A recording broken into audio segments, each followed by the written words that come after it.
Yo, what's going on, everybody? This is Sak here, and today we're going to be streaming some more Top Survivor Rank. Today we're doing something a little bit different. We're going to be playing with Mind's Eye. I haven't played with Mind's Eye in such a long time, but she did recently get buffed, and I gotta say, I don't think she's actually that bad. She's actually not so bad. She might actually see some use in tournaments. It's going to be rare, but I feel like Mind's Eye does have a purpose as a force chase target who can actually last quite a bit longer than before. And I'll get to that in a second for, about why. But first, I got a bunch of essences to open. Guys, I have last season essences on my alt account. We got 27 to open here, so we're going to spend the first 3 minutes before rank starts just opening up essences. Letting you guys know we're not doing a stream on Stinky. I'm just here to open essences on Stinky. We're going to be playing this on the main account. We're not playing on the alt account. That would be really cheap. Imagine how cheap that would be to play on the alt account. Oh, Mind's Eye is such a difficult character. Plays on the alt account, facing low tier hunters. Okay. We're not gonna do that. We're gonna play on the main account. I got Numer with us. I got Gray. Maybe Paul will come. But we're gonna have him on VC here today. I don't know how many games we're gonna be able to win today because most hunters are just gonna chase Mind's Eye first, and Mind's Eye doesn't have that great of an ability at kiting. But with the Mind's Eye buff, there are actually a couple hunters where her buff actually doesn't matter. And I'm not talking about the vaulting buff. I'm talking about something entirely different. The devs actually gave Mind's Eye a buff I would have never thought of, which is that the cane now makes sure that you cannot see the outline of survivors. Now that sounds really silly. Like, what kind of buff is that? How is that gonna help Mind's Eye chase at all? Well, there's actually a surprising amount of hunters that actually show the outline to the hunter. For starters, Hell Ember, his puppet shows the outline to the survivors. When you use the cane, it still alerts the puppet. Okay, that was really anticlimactic. It still tells him that someone is nearby, it just doesn't show an outline. But everyone else, it does make a difference. For example, Gamekeeper, guys, when you get hooked, did you know that every 30 seconds in the top left of your debuffs, that's when it tells him where you are? I didn't know that until I tested that today. That at the 30-second mark and at the 1-second mark, it tells him where you are. Technically at like the 31-second mark. And at the 1-second mark, it tells the Gamekeeper where you are if you got hooked. When you use Mind's Eye Cane, it still alerts him. it alerts him like a calibration noise. It just doesn't show an outline, okay? Those are the only 200s in this game that Mind's Eye buff doesn't actually do anything. But for some reason, guys, did you know that against Spider, if you walk through her web, it alerts her that you walk through? With Mind's Eye, if you use your cane, it doesn't. I don't know why. For Gamekeeper, it does, but for Spider, it doesn't. And if you have web on you, it shows the hunter where you are. But if you use the cane, they don't see where you are. Okay, not that much of a big deal against Spider, if I'm being honest, unless you want to like sneakily destroy webs without her knowing. Wu Chang does actually have the ability to see the outlines of survivors, but only if he throws his umbrella. This one right here, the pre-throw before he switches. If a survivor steps into the green zone, you can see the survivor's outlines for 8 seconds, even if they're not in the umbrella. With Mind's Eye, you can disable that. Dream Witch. Did you guys know that Dream Witch, if you have the leech follower looking at you, just like you can see where the leech follower is, she can see where you are. If you use the Mind's Eye cane, she actually cannot see where the person is, which is pretty cool. Peepers don't work, which is something important to note against something like Axeboy, who is going to be running Peepers quite a bit. Blood Queen. Blood Queen, it shows the hunter, the Blood Queen, I mean, where you are when she uses your mirror. So if you're behind walls, she can see you. If you use Mind's Eye cane, she can't see you. Pretty cool, right? And if she throws her cats, she relies on being able to see where the survivor is if you're behind a wall. You use the Mind's Eye cane, she can't see where you are while the cane is going on. Pretty cool. Percy, when you pick yourself up, there are 6 seconds where he can see you. You use the cane, he cannot see you for those 6 seconds at all. And after that, the cane lasts longer than the 6 seconds. Because the cane lasts 8 seconds, he can only see you for 6. Pretty cool. Nightmare, if you have a crow on you, I guess you can use the cane. And I did test it. It does get rid of the outline, but he can still see where the crow is flying, so it doesn't really make a difference, I don't think. Actually, no, you can't see where the crow is flying, but you know what? I'll have to test if you can still teleport on it. Clerk, if you get recorded, she can see where you are for the next 10 seconds as you're being recorded. If you use the cane, Clerk cannot see you while the cane is being active. Shadow, if you have the ghost attached to you, the hunter can see your outline. If you use the cane, they can't see your outline, but they can still see where the ghost is. So it doesn't really matter against Ivy. Gomen. Did you guys know that Gomen can actually see the outlines of survivors technically? Technically with his ability. No one knows this. No one talks about this. Why do I have this on Go Men? Did you guys know that it doesn't say this anywhere on the ability, but every time a survivor walks through a cage, it actually shows you the outline of the survivor for 3 seconds, so that way you're not confused where they went. Really nice and handy quality of life thing for Go Men people, especially if you if they walk through a cage and now you're not sure which side they are if they're about to walk through the cage. A lot of Go Mens, before they walk through the cage, they'll check on the other side because they can see the outline of the survivor, see if they're planning to go back on the other side. If you use the Mind's Eye Cane, you might be able to trip him up. Peddler. Peddler can actually see the outline of survivors.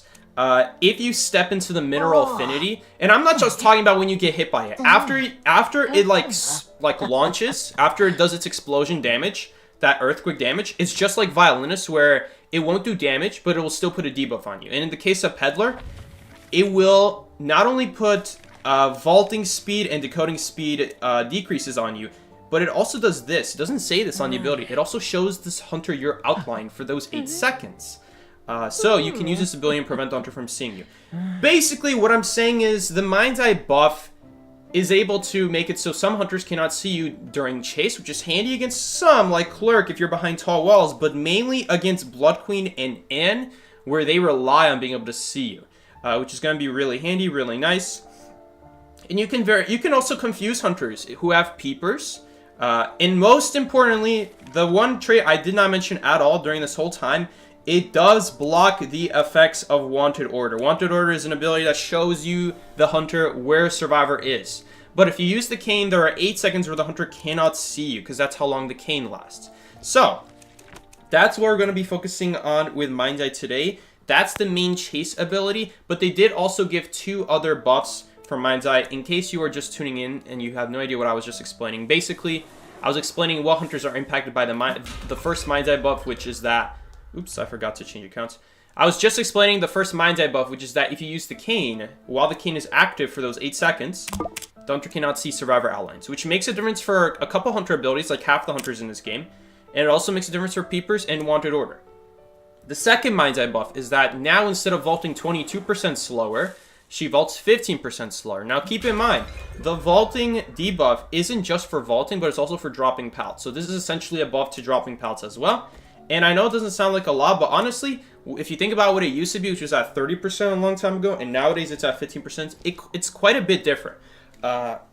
It means that the hunter's not going to be able to catch up to you so much faster with every vault or drop you do. And the last buff is that they buffed the cooldown of the Mind's Eye Cane from 50 seconds to 45 seconds. So you can use this ability every 45 seconds now, which is in direct synergy to the strike ability that they gave, where if you use the strike, I should be calling it the strike, I've been calling it the cane this whole time. You strike with the cane on the ground, that's your main ability with Mind's Eye. The hunter cannot see where survivors are if they have an ability that shows survivor outlines. And this is not just when you guys are being chased. This is when all survivors are being chased. If a survivor got Wanted Order, you can use your cane and the hunter can't see where the survivor with Wanted Order is. If you're up against a Blood Queen, every time she uses a mirror, you can use a cane, and if the survivor's behind a wall, the Blood Queen cannot see that survivor. They're going to be swinging at the dark, hoping they swing at the survivor, and maybe they'll miss. If you want to have perfect communication with your Mind's Eye, you'd have to be on voice chat, and you have to be like, okay, get behind a wall, try to get behind a tall wall, and then I'm going to use my cane the next time I see a mirror. Right? And that's going to be the whole strategy with Mind's Eye. Basically making her a survivor that can help her other survivors, even though she's a decoder character. Now, there is one other thing about Mind's Eye. This is not a buff to Mind's Eye in this specific patch, but this is a very old thing that the devs have added that no one remembers. But it does make a difference on kiting and also all other survivors when they're kiting. When you use your cane, it decreases the interaction speed of hunters. So just like how hunter abilities can reduce their interaction speed of survivors, I should say, just like hunter abilities can reduce the interaction speed of survivors, there are a couple survivors in this game, mainly Acrobat and Mind's Eye, who are able to reduce the interaction speeds of hunters back to them. And so no one knows this, but when you use the cane, it says right here, depending on how close the hunter is to you, you can actually reduce their interaction speed. So right before a hunter breaks a pallet, you should save your cane until they're about to interact, until they're about to break or vault. Because if you read right here, if the hunter is within 6.8 meters, they are 30% slower when they vault or break a pallet, which is very good. It's quite a bit slower and it's very noticeable. But even if you're not being chased, you can also see here that if you are anywhere on the map, full map range, it'll decrease the hunter's interaction speed by 14%.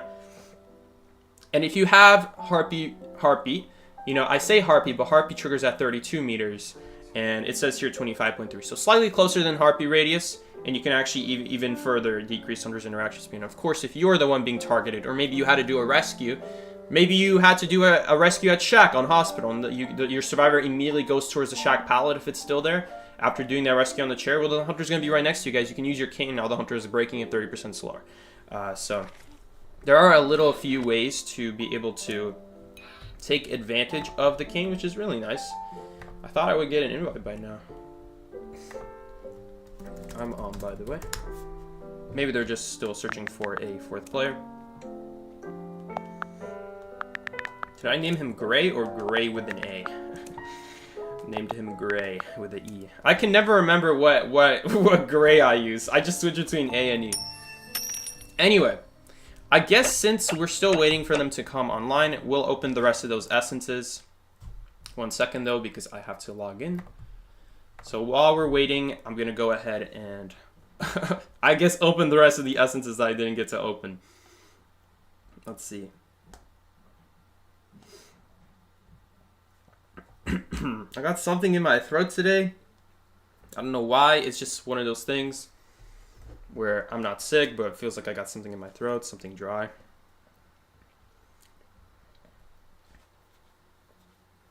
No, they didn't change anything else. Those are the 3 changes. The rest, the other change that I just mentioned was like an old change, but I just want to remind you guys to take advantage of that, because it does make a significant difference when you use the cane smart. And hopefully we'll have some good moments of using that cane today. If we ever go against a Blood Queen or Anne, which lately we've been going against quite a bit, so we'll see today if it ever is going to be useful. Again, you have to be behind a wall, because if you're not behind a wall, then the hunter can still see you anyway. It's just mainly useful if you're already behind a wall. Against a hunter who relies on being able to see you, maybe wanted order, maybe peepers, something like that. Maybe you're about to enter a pallet while peepers are looking at you, and it's like Axwing, he's relying on seeing where you are to get a good soul. Maybe you can trip him up. It's not a guarantee that you're going to dodge it, but it's a better chance, right? So, we're going to open the rest of these essences while we wait.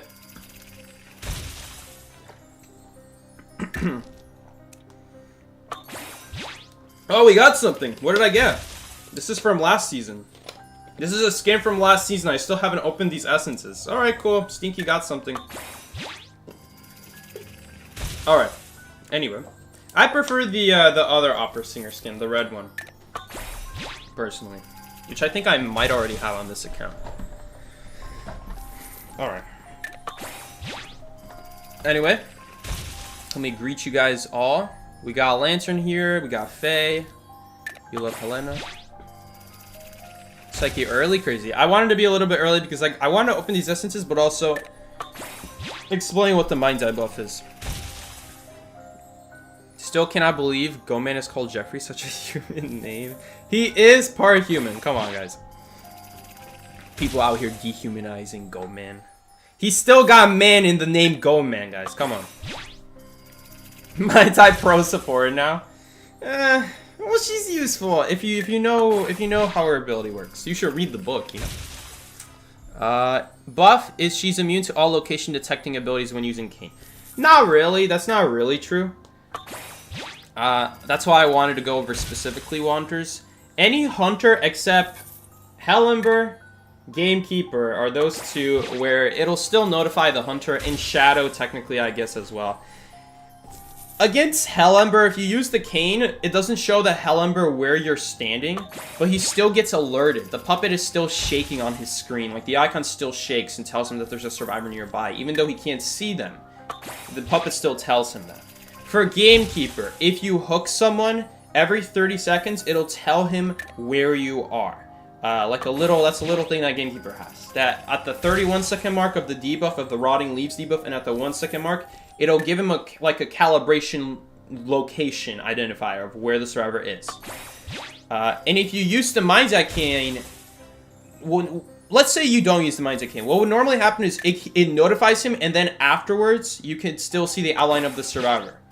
But if you use the cane, it still notifies him. It just doesn't show him the outline. But the thing is, the calibration marker is moving, depending on where you move. So it's not like it doesn't tell him. It still tells him. It's just he has to look fast enough to see where the warning mark is before it disappears. Because obviously afterwards they wouldn't be able to see your outline.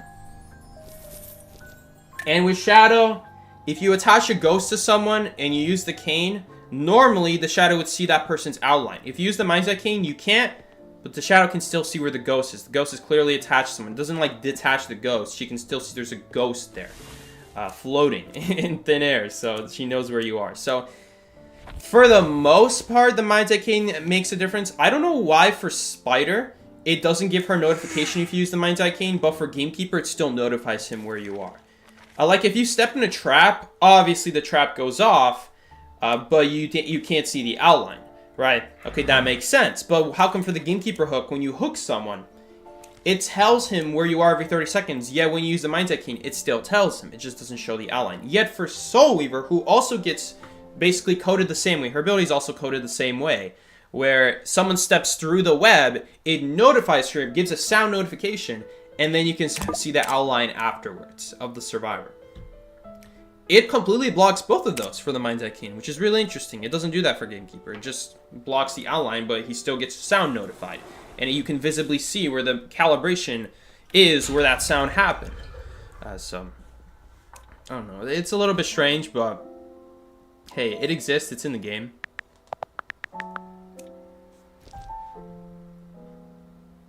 It's like you read my message, but not my name. Welcome to the stream, Yoons. Stinky account stream. You'd love to see her against Blood Queen. I actually already faced her against Blood Queen one time on the alt account when I was trying out Mind's Eye.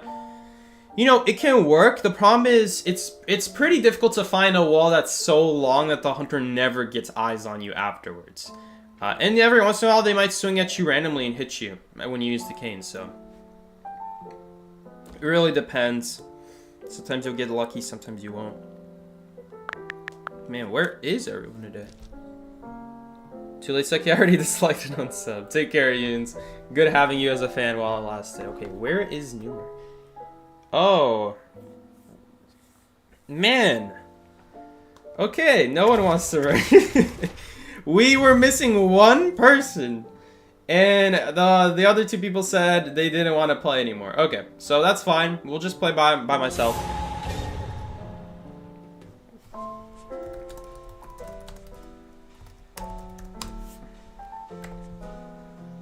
It's like, where's the color swap? We're not talking about this. We discussed this. We'll talk about it in a month from now.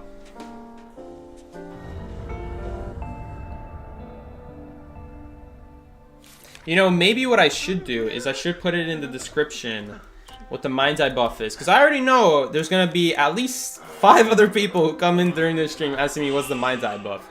Mind's Eye's buff. Man, this is so confusing grammar. But anyway. Mind's Eye's buff. Using the strike prevents hunters from seeing survivor outlines. Vault speed buffed from negative 22% to... Angled brackets aren't allowed in descriptions. Okay. To negative 15%. Okay, and the last buff is cane cooldown buffed from... Let's pick Mind's Eye really quickly. Hold up. Okay, forward ban. We had a sculptor the other day who would ban Mechanic Forward Priestess. Buffed from 50 seconds to 45 seconds. Alright, if anyone ever asks me, or if any of you guys see someone asks, what's the Mind's Eye buff? Go tell them in the description below. That it's in the description. I put it in the description what the buffs are. Oh, since no one looks at the description, you should pin it. Good idea. Yo, this person out here thinking like a YouTuber. Who said that? Psyche. Yoons out here thinking like a YouTuber. Thank you. Let's see if it'll fit. It's kind of sloppy. Using the strike prevents hunters from seeing 100. Vault speed buffed from 22 to 15. Cane cooldown. Yeah, it's kind of sloppy. Let me try that again. Oh no, but you can't use... Oh, where did the hunters spawn? Oh, they spawn in the corner. We're dead. GG. It's Jover! Oh boy, we're dead 100% of the time.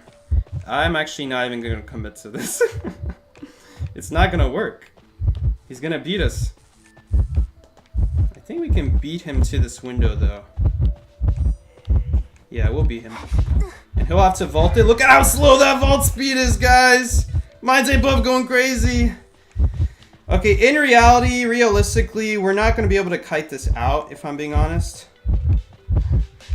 But, let's see what we can do. That was pretty bad. That was pretty bad. I realized just how far away the next powder area is. That's a route I want to start taking from that distance. It's a little bit really far, unfortunately. So I'm not a big fan of it yet. Is he going to switch targets here? But you know what? If we're being honest, we're probably going to take a hit there regardless. Just because what are you supposed to do in that area? Once you don't have a roof above you, it's really hard to. Especially with peepers. Man, is this guy confused? Hello? I think he just disconnected. We got so lucky there. We got so lucky there. This hunter just maybe probably disconnected there and now he lost me. Always hide your tracks, guys. Always hide your tracks. Now, the reason I'm not going to use my cane right here is because if you use your cane, I cannot believe that it has been this long and the devs still haven't buffed Mind's Eye in this way. All the devs freaking have to do to give Mind's Eye a good buff is just make it so they can't hear where the cane is. If you use the cane and the hunter has headphones, they can hear the direction of where you use the cane. So if you guys didn't believe me, oh Zengi, why should I use my cane on kiting? Not just because it helps your kiting, they can literally find you if you're not the one kiting. So be careful when you use the cane. It gives a sound notification to the hunter. They can hear the cane. Just like how when a priestess portal sending... Just like how priestess is making a world portal. You guys, everyone on the map can hear that except the hunter. It's just like that with Mind's Eye, except for some reason the hunter can also hear it. And so they could literally pinpoint where on the map you just used your cane. So I wouldn't use that cane if possible. If possible, I just would not use the cane. But you know, Mind's Eye's cane is not so bad if you're using it to slow down the hunter's vault speed, interaction speed. It really depends what hunter you're up against, though, because like right there, after we leave factory, you know, I don't really have anything useful to use after that. You know, the pallets, like, yeah, we could use them. We could use them, I guess. Which honestly I should have done. I was just too, what's the word? I forgot the word, but anyway, I was too indecisive. There we go. Came up to me right now. But because you know, I was thinking about it. I'm like thinking, no, his cooldown is gonna be back by then. I shouldn't have gone for it. But then I'm like, wait, now I can't go backwards because it's too late. Anyway, let's just thank the lords that his McDonald's Wi-Fi went down or his grandma accidentally unconnected the router. I don't know what happened. Either way, we're getting out of this match, not being the one kiting, and he is struggling this whole game. Usually the randoms are not this good. So he's probably got like that McDonald's Wi-Fi. He probably realized his grandma disconnected the router and he's like, shoot, I gotta use my phone hotspot now. And his phone hotspot is like at 180 ping and now he's just struggling. There's just nothing he can do. Looks like now his grandma finally figured out how to reconnect the router. Nope, I don't think so because he's still standing there. Is he looking for a teleport target? I guess if he teleports on me, we would die immediately, but we should have enough time should have passed by now that we should be able to finish another cipher. Unless, I'm just gonna use this cane. It seems like he disconnected. This whole game, I'm just holding on to the cane because I don't want to get chased. This dude is, I don't know what happened to this poor man. This poor man's grandma, something like that. This gate is not gonna be open in time. And he went for warp? Man, guys, don't go for warps. Don't go for warps. If you're gonna go for the gates, use teleport. You could have stopped that with a teleport. It's such an undeserved win.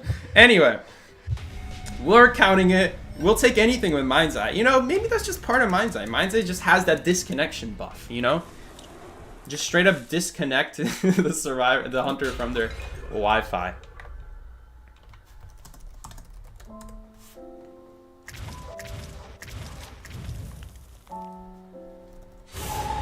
Alright. You know, not bad. That might be the only win of the day, guys. That might be the only win of the day.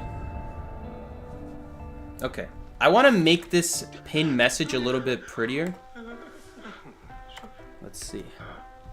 I'm going to unpin that one, and I'm going to make a new one.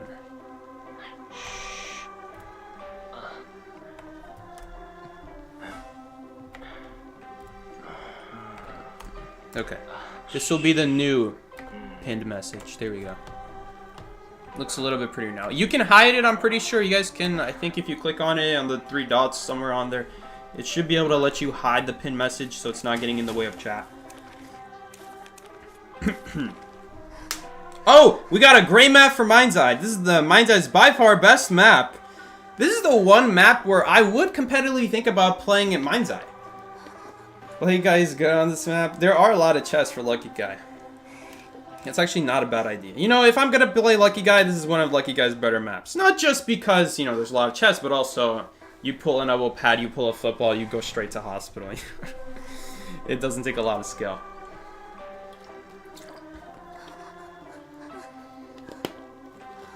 He's like, what's the buff? Okay, now you're just trolling me. So, basically, if you're playing Mind's Eye on Hospital, it really depends. Sometimes you might face a hunter that easily deals with hospital windows and pallets, like maybe Geisha. So a singular pallet or a singular window that is very strong is not so strong against a hunter who can just fly over it. Right. But most hunters, it is going to be good against. And we're going to immediately... I'm sorry, I'm feeling burpy. We're going to be able to at least do a tied kite, if not a winning kite. Especially because we can see where the hunter is as we're kiting around hospital. So there's going to be no such thing as us accidentally dropping down the hole, and then the hunter drops down a hole trying to mind game us, and then they meet us at a window that I was trying to go for, or something like that. It's not that hard to avoid it, even when you're not playing Mind's Eye or Lawyer, but it sometimes does happen, and there are times where you have to stand still at a powder window because you have to see which side the hunter is going from before you can vault or do anything. With Mind's Eye, that's not going to be a problem. We're going to be able to keep running, and we're going to constantly be able to see where the hunters. Now that is not so good because Shadow, obviously she's not going to have that hard of a time chasing a Mind's Eye. But the good news is that for now we are inside of hospital, so we are going to be able to drop down and we're going to be able to avoid that 20 on the grave. When she makes a tombstone, you get 20 before you can leave it. But there are 2 ways to avoid it as Mind's Eye. Ironically enough, Mind's Eye is one of the better characters against Shadow. As bad as she is on kiting, she can actually give herself a good start against Shadow, because not just because we're in an area where it's pretty good against Shadow, so she can't really chase us, but even when we're not in a good area, this movement speed buff right here, guys, this is something I didn't really talk about at the start of the stream, but it activates every 55 seconds, and if you run, walk, and then run again, or basically you just go from walking to running is the simplest way to say it. If you go from walking to running, you give yourself a movement speed. That movement speed is enough to escape the gravestone without gaining 20, which means that now she won't be able to kill you with 2 scares. Because for those who don't know what the Shadow strategy is, if you're chasing a Shadow, your strategy is to put a gravestone on a survivor. They're going to get 20 before they leave, and because each scare gives 40, it just means that you only need 2 scares to stun the survivor and get them to... Man, really? We're not rescuing them? No way. I don't think this is a good idea. I really want to go rescue. Like, this seems like such a bad idea. Well, I feel a little bit sorry. I don't know, maybe we should have rescued. The problem is that I would need to go sooner. You know, it's fine to rescue as Mind's Eye. There's nothing wrong with that, but there are 2 things wrong with that, actually. The first thing wrong is that was completely useless of my cane and bone. Oopsies. Anyway, I don't think we're going to really need it. Man, are we really not going for this? We are. Thank you. But anyway, as I was saying. What was I saying, actually? Oh, yeah. It's fine to go for... Oh, beautiful flywheel from the Enchantress. It's fine to go for these, like, rescues as Mind's Eye. You just have to come a little bit sooner because you don't have any way to speed yourself up to the chair. Like, by the time we reach that chair would have been, like, 45%. And then she's going to, like, bait for a terror shock. She's going to try to get 100 on me. It's not a good idea. We needed to go sooner if we're planning to go for rescue. Really, I just wasn't expecting to. But looks like the Gravekeeper decided to prioritize the Cypher. A foolish move, because his teammate could have finished that Cypher for him. His teammate was right there, right next to him. He can easily take over his Cypher for him after he finishes his own. Looks like the Enchantress is going to be able to do a good job here. Able to take Factory to her advantage here. I wonder if she even got a triple stun off. I'm not sure how she's able to live here. But yeah, as you guys can see here, 20 from the Gravestone, another 40 from the Full Presence. And where is this Hunter? There she is. And obviously she can use the Scare one more time to then kill him. I don't know what she's doing. Okay, now she used it. I don't know what is going on. Okay, some chaos is happening right now. We need to think about what we're going to do for this end game here. I do think it's going to be a good idea to have someone else on the Cyber Machine just because it's Enchantress. Ooh. I thought she was at least on the Cypher. Oh, they're just popping. They're just popping. Okay, I don't think that's a very... I don't know about that. I don't know. Oh wait, maybe we can live. No, I did it too late. We're dead. Yeah, we're dead. So if you walk and then run, you can actually avoid, actually I'm stupid. We could have just ran in a straight line. It's been a while since I went against Ivy. Do we at least tie here? A little other thing about Ivy, that's just early game. If you guys already activated the gates, you actually can outrun the Ivy and prevent you getting 100. If you have Borrow Time, you get the 5% movement speed after you guys activate the gates. That 5% movement speed, if you run a straight line, is enough to not get 20. So that means she's going to get like 19 plus 40 from the Full Presence plus 40 from the Ghost. You're going to be at like 99, which is obviously not going to be enough for a stun. So you would survive if you just run in a straight line there. But yeah, I forgot that Prospero was actually dead on chair. The Enchantress actually had to support there. So that was a good move from the Enchantress. Unfortunately, it didn't work out though. She ended up getting 100, and after that, she can just pick up. So, okay, what's the buff again? I'm reading the same chat. Real Mind's Eye buff, lag the Hunter, exactly. Anyway, that was an okay game. You know, it is what it is. Mind's Eye is going to be, of course, very strong on the one map where it's going to be very difficult for her to get chased. And that is going to be Hospital. Leo's Memory, not a very good Mind's Eye map. Leo's Memory can be good. It can be good, but again, similar to Hospital, it kind of depends on the Hunter.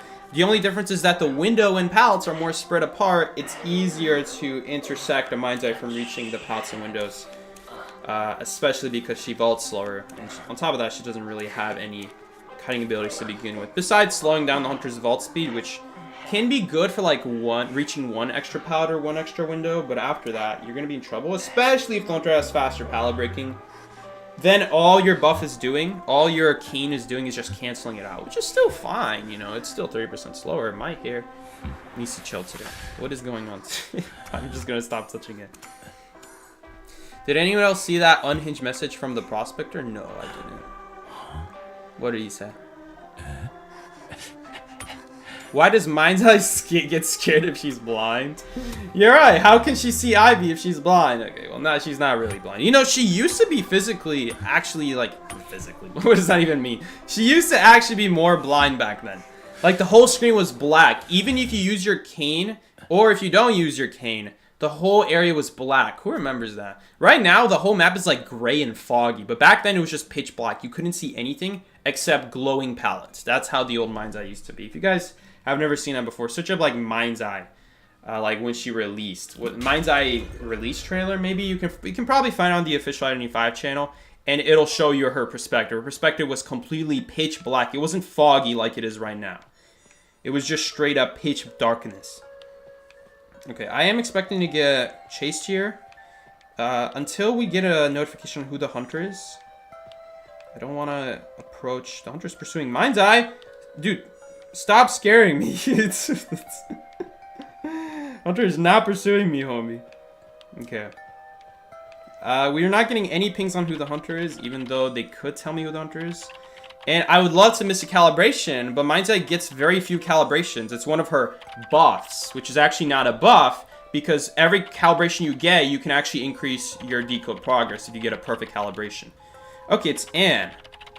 You know, that could be good for us, but it's also pretty bad because this hunter is probably going to run warp or teleport. But it looks like she's just committing on the novelist here. There's the warp. Makes that window really bad to use against Anne if they have warp. Which most of them are going to have warp. Let's see where she's chairing though. Because she's chairing inside. We can make her chair 22% slower right here. Since the interaction debuff does apply to chairing and picking up as well. You guys can see now she chairs quite a bit slower, you know. But we're just going to go ahead and do the Cypher Machine now. Probably one of Mind's Eye's biggest downsides though, same downside as any decoder, is that because you are so fragile, you have to spend some time not decoding the Cypher Machine early. Just because you're that fragile that when you don't have enough information on who the hunter is, you can't really form a plan until you really know who the hunter is. It just really matters so much with a character who doesn't have any abilities to change her area and to get to a different, better area against that hunter. You're just kind of stuck with what you have, so you have to be really careful what palette or window area you choose to stay by, since you might be choosing one where it might be very bad against that hunter.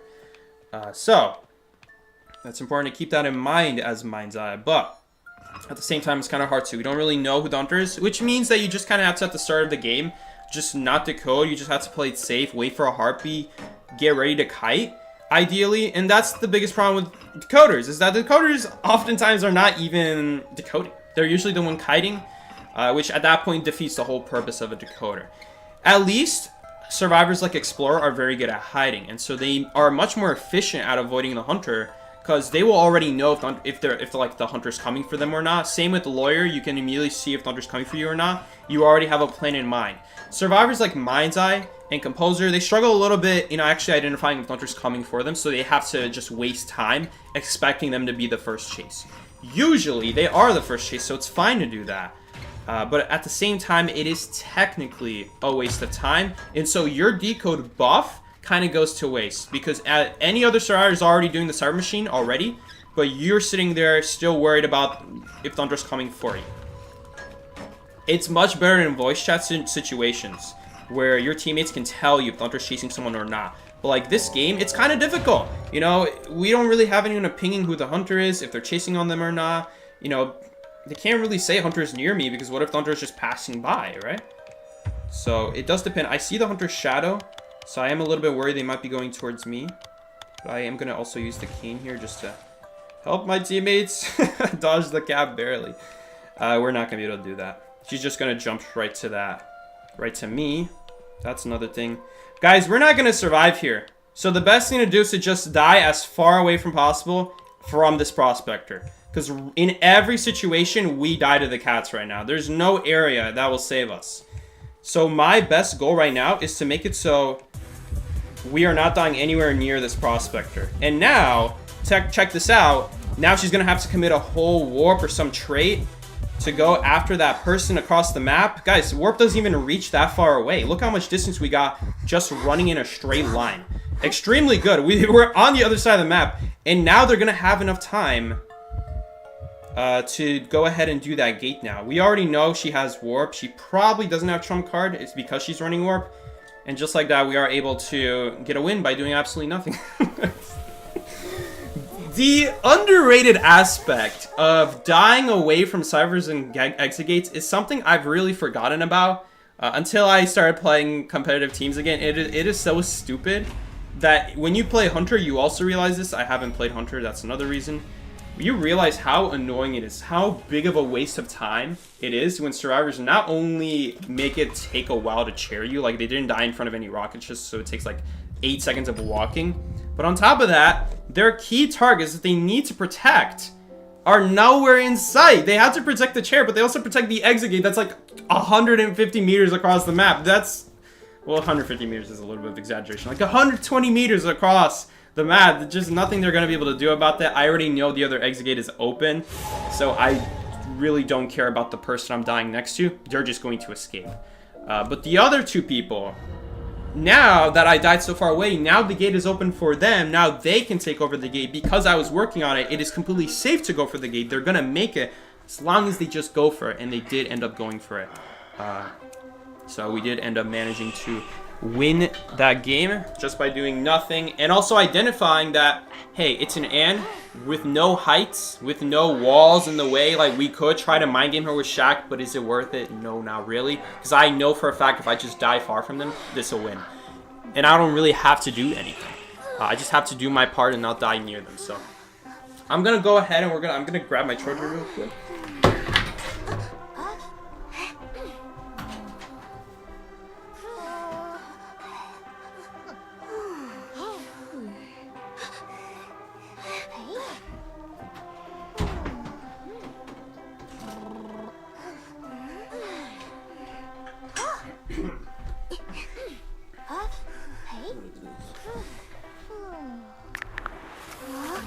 Oh, this is really bad for, this is a really bad map for Mind's Eye and decoders alike. Nowhere to really hide for Explorer. Composer is not bad. Lawyer is probably the best case on this map just because you can go into the alleyway and see if the hunter's vaulting the window or not. But as all the other decoders, there's no real, like, amazing window or palette to abuse. The graveyard ever sleeping window is not bad, but it's really hard to vault and then vault again later. Usually if you vault it once, it's really hard to get back to because there's you know, there's a lot of walls on the sides of you. The hunter's going to be cutting you off if you go left or right. And so it's going to be very difficult to reach it again, especially because, you know, it's such a long distance going left or right from this window. It's 99% of the time not worth it. The hunter picked a very smart spawn here. They actually blocked off graveyard by picking that spawn. We can actually see the hunter's shadow from here. Looks like they're not. This guy in the middle is scaring me. Why are they getting off and on? Okay, who is that? Guys, I think that might be Go Man. I could have sworn I saw horns there for a second. If this is Go Man, we're in a lot of trouble. I don't know what we're going to do. Happens to be that Mechanic is actually very good against Go Man. This is the one time where I'm not complaining about Mechanic because this is such a difficult survivor for Go Man to deal with. It is so expensive to use 40 energy to kill a whole robot. You don't get a lot of energy. Go Man is designed to have like 3 cages before survivors are close to popping their ciphers. 4 if we're being honest here. More like 4, but around the 4th, once you miss that 4th, you're probably in trouble after that. Like, you got a slow chase. The good news with Mechanic is that even though she's not very good at kiting Go Man, she will have a robot on the map which will be putting cipher pressure constantly, and he has to commit cages on that robot, which cages he wants to use on survivors who will actually stay around, stay on the map, not a robot who's just there while the Mechanic is alive. But still, the Mechanic robot is still gaining value is the problem, and he doesn't have an easy way of killing it. Looks like that's an abnormal. And so it makes Mechanic good against Go Man. Now, again, good is with quotation marks, guys, because in reality, Mechanic is just one of the better counters to Go Man just because Go Man is just way too strong of a hunter to begin with. If Go Man was a more balanced hunter, you would not be seeing Mechanic, because you would instead just be seeing regular kiters who can actually kite out Go Man. But Go Man is such an overpowered hunter that there's really no such thing as a survivor who can consistently counter every single cage. Unless he just royally messes up. Oh my goodness, he's gonna get run over! No, my man! My man, my man, my man! I feel a little bit sorry for him, but at the same time, not really. I mean, he just got run over by Tram, and he picked Go Man. The most broken hunter in this game, by far. He deserved that by all means necessary to him. Like, what the heck? He could have just gone through the Tram. I don't know. He knocked through the Tram, but through the cage. I don't know what he's swinging at there. Mechanic is now going to have enough cheerleader cheer points to be able to revive herself if she goes down. Guys, that's a huge loss for him. He has to commit a cage, and then she's still going to live on top of that?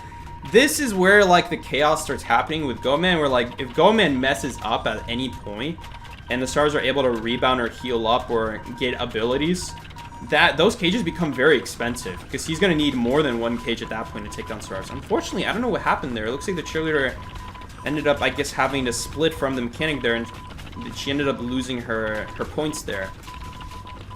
We just need one more cipher here. It looks like none of the ciphers have been started here, because none of them are glowing white. You know, there is a buff for survivors on the Persona web called Curiosity. And I guess maybe Curiosity takes priority over the Mind's Eye's Cane, where Mind's Eye's Cane will highlight ciphers white if someone's decoded them. But all of them were highlighted yellow, which means that no one was decoding them. Maybe, again, maybe Curiosity is just taking priority, but I'm pretty sure Mind's Eye Cane would have highlighted those ciphers white had someone done them. So we're starting a cipher from 0%. We didn't have any cipher worked on, it seems like. You know, we are playing Mind's Eye. We are decoding insanely quick. We are decoding 23% faster. On top of Accelerated Decode. Accelerated Decode makes you decode an additional 30% faster. He might switch targets here. You have to be careful. I think at this point he should identify that this is a lost cause, but no, he's still going for the target. We need to get a...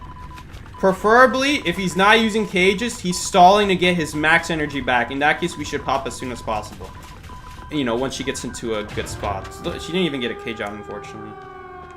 So now, he probably has lots of energy to just destroy her. One cage should be enough if he's playing well. And then he's going to have 2-3 cages to go to the exit gate. It's going to be insane. Looks like she did end up surviving, though. We are going to be able to barely... you know, I say barely, but we do seem to still have a lot of space here. Always leave immediately against Go-Man. Do not let yourself get trapped. He can trap you and prevent you from escaping. So, keep that in mind. I mean, I don't know what happened there, but in a situation where Mind's Eye is not getting chased, you know, that's great for us. I'm actually very happy the mechanic was getting chased because she's got the worst decode on the team. Oh, mechanic, decoder roll, and you got the worst decoder decoding status on the team. How ironic. But anyway, Mind's Eye had the best decoding there, so we actually had the best time coming back in terms of decode. The mechanic robot helped a little bit, you know. But I'm gonna be honest here, Mind's Eye probably didn't need it. Like, Mind's Eye could probably have done that cipher herself. That mechanic had a lot of time left over. It was more so thanks to the Archer support. And I'm sure the cheerleader's speed up helped quite a bit. You know, every time he used a cage, he might have just sped away from the edge of the cage, making it very difficult for him to get a hit. We have a whole team called Mommy, Daddy, Mommy, and Daddy. What is going on here? I'm not a part of this. I'm not involved. I'm no one. Well, I'm someone's son, but I'm not these people's son. What is going on here? Mommy, Daddy, Mommy's good girl, Daddy's good boy. Oh my god. You're telling me this person is both the mom and dad. Okay. Let's move on. This person banned mechanic. Alright, guys. I guess this hunter is going to play Go-Man, guys, right? In all honesty, guys, there's no reason to ban mechanic. Unless you plan to play Go-Man, Hula Blue, or Shadow, there's no reason to play ban mechanic. She is a slower decoder than most other survivors in this game. Regular decoders are faster at decoding than mechanic just because of the time that mechanic has to spend moving her robot, making sure she doesn't get found, and making sure she doesn't get immediately chased. You know, she is still a decoder, just like Mind's Eye. She has to avoid getting found. Every time her robot finishes a cipher, she has to move around that robot. That robot shuffling around is preventing her main body from decoding. Not to mention her main body is probably also going to be slowly decoding slower and slower throughout the game. There's just a lot of reasons not to play mechanic. The only times you should play mechanic is it's very good against Go-Man and Hula Blue because those two hunters have a very hard time killing the robot. Even Shadow. Shadow has to, like, kind of like Dream Witch, where Shadow has to, like, build up abilities on the survivor, and then she gets her second hit with a blink, and then she can, like, domino effect out of control. But when she actually starts to chase on a full health survivor, that's the most difficult for her. But even a robot, it can be very difficult, even on a robot, just because the robot, you know, with the robot, you still need to get 20 eyeball, you know, just for making the gravestone, another 20 from the ghost, and now you gotta wait for your ghost clone to come back or hope that the robot looks at you. You know, it just still takes a lot of time. Unlike a lot of hunters who, like, Night Watch, if you warped on a robot, you, like, blow him with your wind and then you kill him usually immediately. Like, almost any other meta hunter has a much easier time killing the robot. Just because their abilities come back off of cooldown much quicker and all that good stuff. It is a clown. It is a clown. It is a clown. That's not so good. I guess we are in a pretty good cutting area against clown. But all he has to do is break this first pallet here, and then we don't really have another good pallet against clown. They put a hole here, which means this window is useless. And so is the pallet against clown. He can very easily go around both now. At the very least, we're going to be able to see where he is, but I don't know if we're going to be able to make this pallet. No, we're not. Still managed to hit us, unfortunately. I don't know if we're going to be able to live here. Hopefully this priestess makes a portal for me. Can you make a portal? No portal. No portal. She made a portal, but that portal is not where I thought she would make it. I thought she would make it right here. Oh my god. Man, seriously, why is she making a portal through this useless rock that he can easily go around? Oh, you kidding me? Man, she made it. You know, the crazy part is she made a portal going to Shack, but I didn't know that's what she wanted. On top of that, I don't need 2 portals and the Shack pallet. I just need 1 portal. That's a huge waste of abilities right there. If this survivor knew what Clown's biggest weakness is, a single portal is his biggest weakness. As long as it's like at the corner of that wall right there or some wall that he has a hard time going around, that's already enough. That was very annoying. Okay. Let's see. Ooh. I think I'm gonna get hit here. No, we're fine. But the portal is not there anymore. And we're gonna get blinked here. If only that priestess gave me a good portal. Oh, there's another portal, but it's too late. Oh my god. I guess we weren't gonna make it regardless, though. Well, if we ran in a straight line, we would have. Oh, that is so annoying. Again, 1 portal right next to that window. Or if she dropped the pallet, that also would have been fine. But she didn't do either, which meant I have to rely on myself. The portal is gone. So much for that. He's gonna get stunned here. Hopefully we make this. We do. Oh, he got stunned again. Wait, that's bad! Because his rocket cooldown is 6 seconds now! Oh, that's so bad. We're dead. Hold up. Okay, I don't know what he did. He just died really badly. Well, I don't really want to go through the portal. Okay. You know what? Because of that Palston, now we don't have to. I'm still really nervous here. It's still not good for us. It's gonna destroy this. We're gonna slow him down on this window wall here. Gonna help quite a bit. We're gonna die here though. They recently nerfed the Arms Factory area. Yeah. If I drop that paladin, we also die though. Maybe she can... No, we didn't die by a wall though. And he also picked up on the side. Man, if only that priestess gave me a good portal. She didn't need to do 2 portals and towards a Shack pallet. 1 portal would have been enough. That 1 portal next to that pallet area would have been enough by itself. I didn't need more than that. So I have no idea what she's thinking there. I can't possibly know that she's gonna put a rock portal and then into a Shack portal. I know that would have made me live, but that's a waste of resources. Huge waste of resources. I just need 1 portal. 1 portal is all I need. That way we can save the Shack pallet as well. Ugh. That actually hurt my soul. I thought she would have at least dropped the pallet for me, because if you don't drop the pallet, the window is too easy to go around as Clown. No, she didn't do that either. She just straight up thought I would follow her out in the open. Oh, so sad. What have we come to? What have we come to for the randoms? They really think I'm gonna follow them out in the open. Ugh. That hurt. Instead of blaming your teammates, do better? Dude, you have no idea. You have no idea what we could have done better in that case if you were saying something like that. I'm sorry, man. I gotta time you out for that. I saw you last stream saying something about Thief. Like, I understand it wasn't a good Thief kite, but dude, if you're saying that, you have no idea. You have no idea how to kite in this game. If I drop that first pallet at the front gate, he breaks it and I also get hit. I have to find a way to bait the rocket out and still make it to the pallet. Because if I just drop that pallet immediately, he's going to break it with his foot and then dash me, and I have no way to make it. And after that, we don't have any good kiting here. We're going to need some help from my teammates. My teammates did not support me in a way that I thought they would. So if you were saying that, I'm sorry, man. You gotta go back to kiting. Psyche, why don't you use your skill at the start of the game? 2 reasons. The first reason is that the hunter can hear you where you are, but in a mode where they can see your spawn doesn't matter as much. It matters... Oh, hi. It matters more for if you're not being chased and the hunter is searching for a new target. That's when you don't want to use the king, because it reveals to the hunter where you are. The other issue is that a lot of people don't know this, I guess, but when you use your skill near the hunter, it slows down their interaction speed. We're past the phase of using Mind's Eye Cane to reveal hunter's position.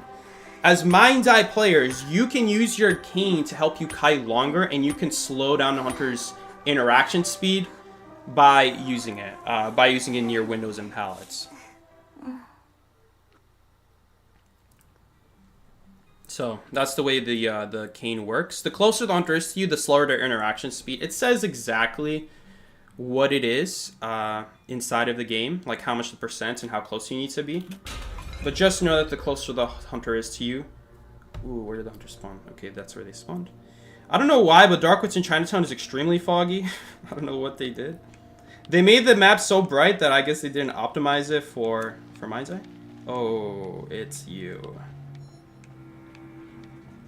It's Peddler. But she actually didn't come from me. You know, that's so weird. I can hear her vine, but the vine was not going towards me, I guess. It was just near me. Again, we're not going to use the cane because I do want to save it in case I get chased. We can use it now. Now that she seems like she's committed on someone. And you guys can hear that vine. Like, you can hear that vine. The vine is nowhere close to me, but you can still hear it.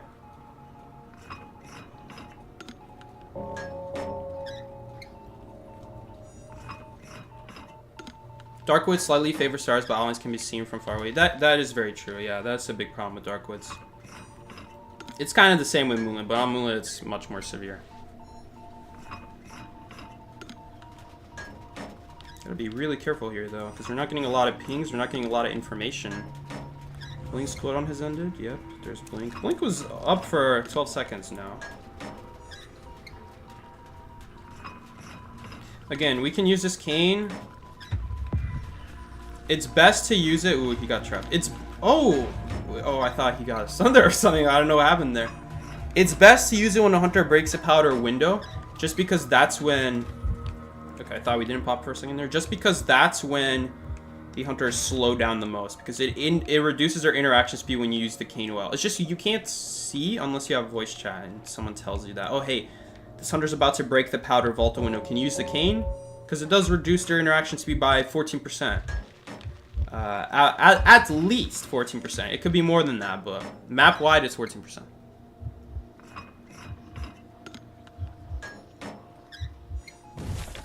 What the heck was that? Okay, that was the earthquake. Okay. She's probably gonna have to break a pow here at some point. Okay, unless she makes a hole, she's gonna break that. Okay, no. Nope, she doesn't. She's gonna go for the antiquarian. No, this is not good. That's on the last. It's on the 4th and 5th cipher. Well, not the 4th and 5th. It's on the 4th cipher, but that's essentially the last cipher machine. We need to do another cipher machine, but there's there it is. I almost missed that cipher.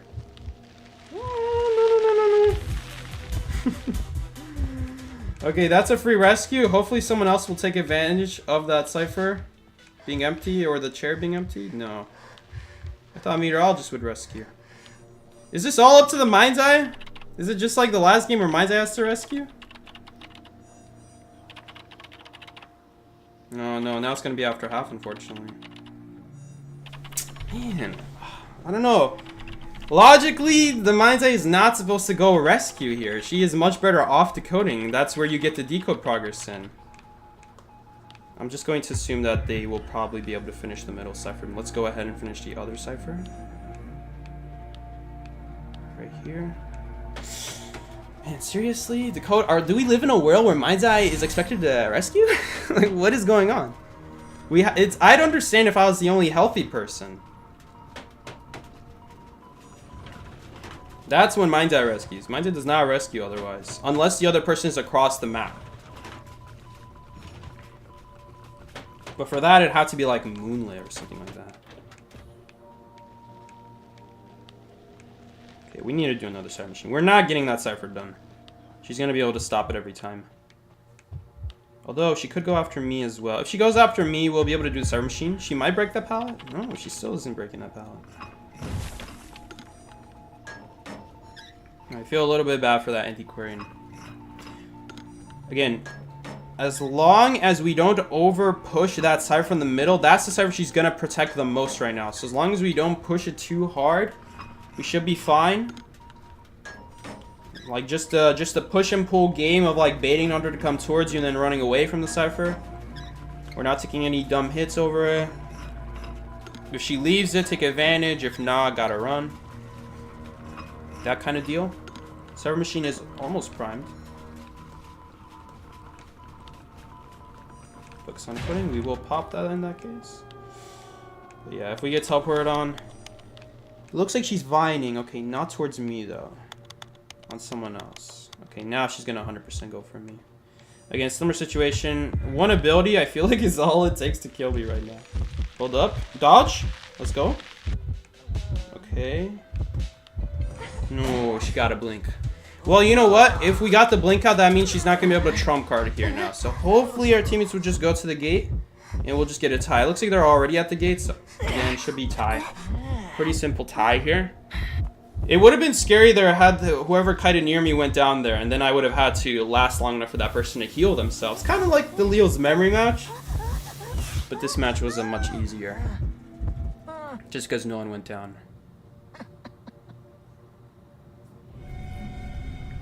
I used to play... Bree, what is that grammar? I'm just messing with you. I used to play Rescue throughout my time. I started playing IDV that I thought even go rescue. You would even go rescue as a prisoner. No, don't go rescue against prisoner, guys. Bree, oops.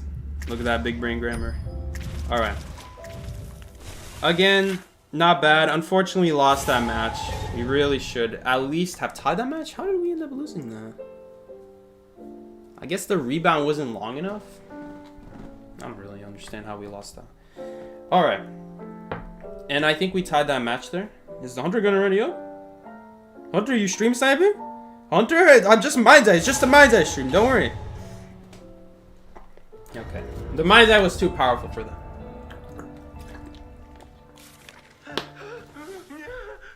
Well, unfortunately, we are going to lose that game. Bad start, good rebound, but... Oh, well. You know, I didn't realize that Antiquarian used her stuns. It was a little bit of a waste because he anyway didn't have his rocket. It's kind of pointless to use your Antiquarian stuns when the Hunter doesn't have rockets. Just because I'm anyway going to keep the distance I have.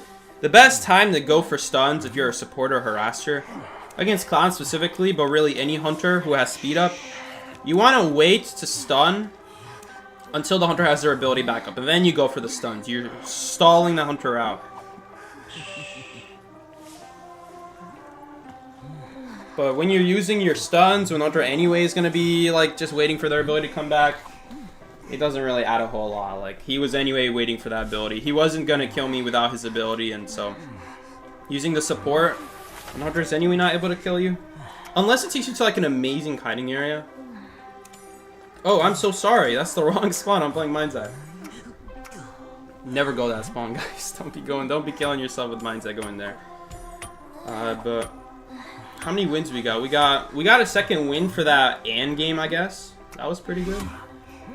Ran in a straight line. Able to let the teammates escape now. Again, Mind's Eye is like one of these survivors where there's only so much you can do. A lot of people are like, oh, you can kite with any survivor. Oh, it's just all in the player's skill. That's not really true, because the hunter also takes skill. There's also the things the hunter can do that forces survivor abilities to be well used. If you don't have a survivor ability, you're just going to be dead though. And that's gonna be why Mind's Eye is the #1 reason why she's not a powerful survivor. I want to try something else this time. Since we're able to see the survivor through the walls, the hunter through the walls, doing this should be a little bit better. It's also gonna throw the hunter off. Yeah, that's pretty good. That's a pretty good start to our kite. You know, I'm not playing here to hide from the hunter. I'm playing here just to get a good start to the kite. And this is a pretty good start. We got quite a bit of time just by walking in a straight line. You can see he put a peeper right there. I'm actually gonna run away from the peeper, I think. Let's see what he does. Ooh, I'm gonna silently vault this, so he doesn't get warned that I vaulted that, because if I vault that loudly, I should say, then he's just gonna hit through the wall right there. He did not go for a Foggy Blade drop down. At this point, we're kind of in trouble though, because there's only so much we can do here. We can maybe bait it. No, he did not fall for the bait here, unfortunately. That's a stun at least, and we are going to be able to, unless he has warp. If he has warp, I guess we would be in trouble here. We are going to get a very good window boost here. Look at that. Too bad I don't have the ability to stun him right now. Now we're going to be able to get a pallet boost. Let's go. Not bad, not bad. Good start. Stay away from the ciphers here. But yeah, now similar situation. Now he's going to be able to get another guaranteed Foggy Blade hit here. Maybe, again, maybe we can dodge it, maybe we can bait it, but we'll see here. We're going to vault this just to make the chase a little bit longer here. Now he's got to spend time breaking that. We're going to take a hit there regardless, though. Not bad. Honestly, that was the ideal situation. Against the hunter where it's just a guaranteed hit once he gets close enough to you, that was pretty good. We used the broken windows there perfectly, I would say. Our window boost came back right as we took a hit. Our pallet boost came back right as we're about to approach a pallet. That was probably as close to perfect for a mind's eye kite as you can get. His trait was peepers, so there was no warp. I don't know why he said watch out for a warp, but he had peepers, so it doesn't even matter. A good watch here should be enough. That's okay. We're gonna just get away from the cipher machine here. The key right now, we're not gonna be able to kite him realistically. So we're just gonna make sure this chair is as long as possible. And we're gonna go die in the corner here. We're gonna make this chair very difficult, very long for him. Because once he has his Foggy Blade, it's a guaranteed hit. You're not cutting it out. Give up. Not to sound rude, but that's how Ripper works. It's very similar to Blood Queen, where once she has her ability up and she is close enough, Blood Queen can be even further away, but Ripper has to be at least close enough. Once you're close enough, it's a guaranteed hit with Ripper. As long as you don't get baited, you played carefully. I have a whole video on how to play Ripper that I posted like last week now. And it's, you know, I did forget, we can see Ripper, which is kind of nice. It doesn't really matter because our whole kite was when he's anyway not invisible. Again, we should be able to rescue here the Cypher. Even if she got hit there, we have Magician coming, so it's fine. And we're gonna plan my kite to get hit over here in this area. Because now, when I get hit here, he'll use one Foggy. Now if he hits me here, focus on the coding. Now I'm in an area where it's gonna be so difficult for him. I should have used my cane right there, that was a mistake. But now we'll use my cane, and now we're gonna be slow. We're gonna slow him down, I mean. And we're just gonna die far away from the gate once again. There's gonna be nothing he can do about this. He wants to go towards the gate, but we're not gonna let him. We're gonna die here if I drop that pallet. We're just gonna keep going a straight line away from the exit gate. Once again, we're gonna die away from any rocket chairs here. Exact same. This looks really familiar. I'm getting deja vu. And we have more than enough time for our first officer here to also escape. On top of that, he has Tide Turner inside of his watch. He could trump card teleport here. And it doesn't really matter. The game is just over for him at that point. That was a really good start. Much better than my lizard kite that I was thinking about. That we were taking, like, I was taking my regular kiting route, but I should have been taking advantage of my ability to see through walls, because then we can get a weird start to our kite where normally you would not be able to do that, but because we're playing a survivor that can see through walls, we can play a little bit differently, where we can take routes that would normally be risky, but because we can see if the hunter's going that way, it's not risky at all. Mind's Eye, a little bit more awkward because you can't see from infinite distance, so you got to be a little bit more careful about it. But it was still pretty good. It was still a pretty good start. And definitely Mind's Eye in a situation like that against Ripper. Normally pretty bad survivor against Ripper, but if you start with a ton of distance and you just have window boost followed by a pallet boost, the hunter's just going to be in a lot of trouble. So that was pretty perfect, but also I have to admit, a little bit lucky that he went that route that I expected him to, because there is the small chance that maybe he goes up the stairs. I don't know in what world that would be. Usually, as I expected, they are going to go the route that I thought they would go, which is towards the pallet, towards the stairs on the inside. I think we're going to spawn inside a 2-story here. Yeah, I'm going to try to rely on a similar strategy here. We're gonna start off our kite doing a similar strategy to Lawyer. We're just going to be taking advantage of the fact that we can see the hunter, but they cannot see us. So we know where they're going, but they don't know where we're going. They just have to follow us, follow our tracks. Again, some hunters this might not work against. Any hunter with like good movement speed, like Geisha, Naiad, this will probably be not really very good to do. I guess you'd be screwed regardless, right? But Ripper, that was really good, especially Peeper Ripper. He didn't even have warp to begin with. So similar story here. Again, I'm not a fan of this kind of kiting route, but Mines I can technically do it. Lawyer is much safer doing it because he can already plan ahead of time where the hunter is going if they're going inside or outside. For me, my range can only go so far, so I guess we'll see. I might actually use my cane here immediately so that we can see where the hunter is. I think that is going to be the best thing to do here. They're for sure coming after us. There's no doubt about that. Not a great spawn. It's not very good for us, considering the hunter spawns like right next to bridge. We'll see how this goes, I guess.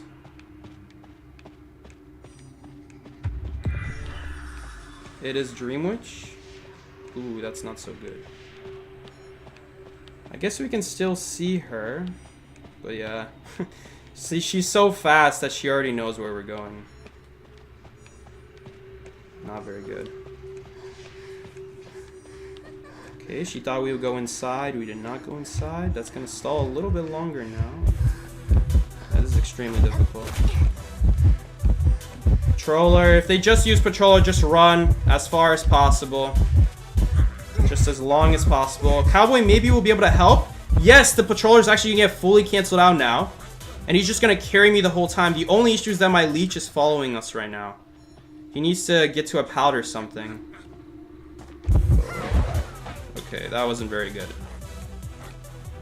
He used the flywheel. I anyway got hit there. He should have just went straight to the pallet there. I'm really confused by that logic. One more lasso and I should be good here. I'm going to stand still for him to make this easier. There you go. There you go. Now we should be fine.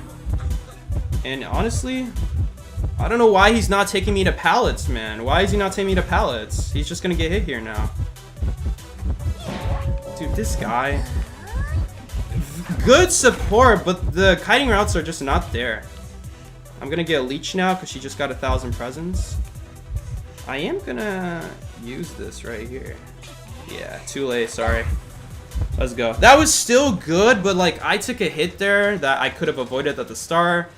On top of that, he ended up taking a hit for me that he didn't need to had he just done the right thing, and he just went straight to the pallet instead of trying to drop around and doing that stuff. It's fine to a certain extent, but you gotta be careful with how often you do it. Okay, I gotta make sure that we're not dying too close to the cyber machine here. I don't know if it's gonna be possible though. Again, if we use my cane here, my cane actually makes it so she can't see me through walls. It's just we're anyway playing on a map where that is very, you know, it's not that hard to just see where you're going, you know. You know, it's kind of funny. Oh, that's so cool. One of them is highlighted in blue, the other highlighted in red. I didn't know that. We'll stall as long as we can here. And we're just going to die in the corner here. This should be enough decode for our teammates. It also makes sure that we didn't die by any key cipher machines. Okay, and they anyway did a cipher machine in this corner. Okay, that's great. I don't know why we're doing that cipher machine when I just passed by here. It doesn't matter because our cowboy is anyway doing another cipher machine. I guess they're doing it as like a backup, you know. It just means that now Cowboys is the actual last cipher machine. Unless he just never pressures the novelist. Is he just never going to pressure the novelist?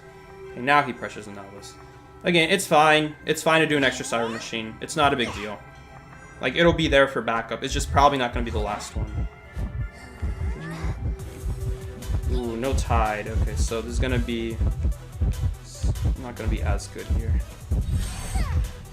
Maybe we'll live. unfortunately. Difficult situation. Again, just with chair times, we should be able to live here. Just with chair times, as long as... Okay, you see, that's my leech. That's the blue one. It's hard to tell it's mine because it's not behind the wall. Oh, man. It should be, like, more blue even when it's not behind the wall. Okay, so you can see, that one is the blue one. That's my leech. This one is red. Oh, we can't even show you guys. A good novelist book, that's also fine. That works, too. Beautiful rescue from Jester right there. That was great. It means now that we're going to have the Cypher primed in time, and all I got to do now is force a hit. The only issue is that we have a lot of leeches in this area. I just got to make sure that we're getting away from my teammates here. Number one priority with Dream Witch, you can't have leeches all in the same area. Just because then it's so much easier to have them work together. Kind of like how survivors, you know, survivors want to work together. Right? Same way the leeches want to work together. Ooh, I don't know if we're going to live. Oh, she could have checked that. We would have been dead. I do see that leech there. It's really nice that as Mind's Eye we're never going to really get surprised. You know, it's a small thing as... Ooh, I thought she would check that one. Small little thing as Dream Witch is that she really relies on the surprise factor. Oh, we're gonna get blinked here. Oh, and they already got out. I don't know how they managed to get out with all those leeches on them. I was fully expecting us to not be able to get that gate open. I was expecting all kinds of chaos to happen. Never mind, I guess we made it out. We lived long enough, I guess. Honestly, I'm sure they had to do some sort of surviving on their end too with those leeches following them. Oops, didn't mean to click that. Honestly, pretty good as well. The cowboy was so essential there. Support could have been way better there, but again, I guess in terms of like the lowest skill required, I guess you can just use the button lasso and that's enough already. But I took a hit there that we possibly could have avoided there, or at least made it more difficult for her to get. But on top of that, he took a hit that, you know, there's a chance that when he took that hit, I might have taken that hit because he chose not to go towards the pallet area. That's the other thing that factored in. Had he just used the pallet area right next to him instead of going for that last drop down, like the first drop down was fine because those leeches, those AI get messed up. The AI of the Dream Witch gets messed up when you drop down because they don't know how to drop down. They only know how to follow on flat surfaces, so they will never drop down unless the Dream Witch starts controlling them. So it's fine to do for a certain amount of time, but eventually you want to realize that you're not going to be able to make another loop, and that's when you go for like a pallet around the first stop. That's the best time to do it. And again, not going for that is risky because then what happens if you drop and then the Mind's Eye is the one getting hit? I'm taking the hit now for your mistake. That would kind of suck. He still gets hit there, but at least I survive. You know, at least we can rebound. At least I know what to do next, right? Imagine if that was on the other Mind's Eye. I don't know if they would have gone for the tram. They maybe would have gotten scared that the leech was spawned there, but if you play Dream Witch, if you went against Dream Witch enough times, there's like an animation time preventing Dream Witch from using the leech. That's why I didn't die when I went for the roller coaster. There's like a 3 to 4 second, I forgot the exact amount of time, but there is a certain amount of time where the Dream Witch leech cannot be used when you first make it. And so because of that, because of knowing that, I should say, I'm able to just brainlessly go for the tram, which is the most important thing to do in that kind of situation.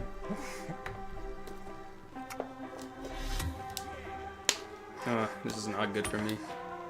Seki, what do you think of Escapologist? I haven't really looked at his traits that closely. I've heard about a smoke bomb and switching chairs with people. I don't know anything about anything else. I have to also see the cooldowns and stuff, the animation times. You know, there's a lot more to a character than that. For survivors, it matters a lot less than hunters to know that kind of stuff. But it still matters. But for now, I haven't really taken a close look at it. If this is Opera Singer, we're probably just dead. We haven't seen an Opera Singer yet today, but if we ever do, it's just raps. We're just dead. Who is that? There's obviously going to chase me first. Whoa. It's not that good. 4, 3, 2, 1. And I'm gonna use the cane to slow him down here. Find space. He's gonna swap targets entirely? The forward took a hit? Wait, when did the forward take a hit? Did he just take that, or was it on that bomb that I dodged? When did he take that hit? Oh my goodness. I have a very bad feeling it's like a teleporter warp. The way he played right there, that's scary to me. But yeah, right there. I like the idea on him, on the bomb right there. That bomb played that bomb really well. It's just that if you count 5 seconds, you're not gonna get hit by it. You just have to not get scared by the red. You gotta count 5, 4, 3, 2, 1, and then it blows up. Alright, so never be scared about the red ever again. If it doesn't blow up in the first 2 seconds, it's a 5-second bomb. And I already knew it was a 5-second bomb because we saw it was yellow at first.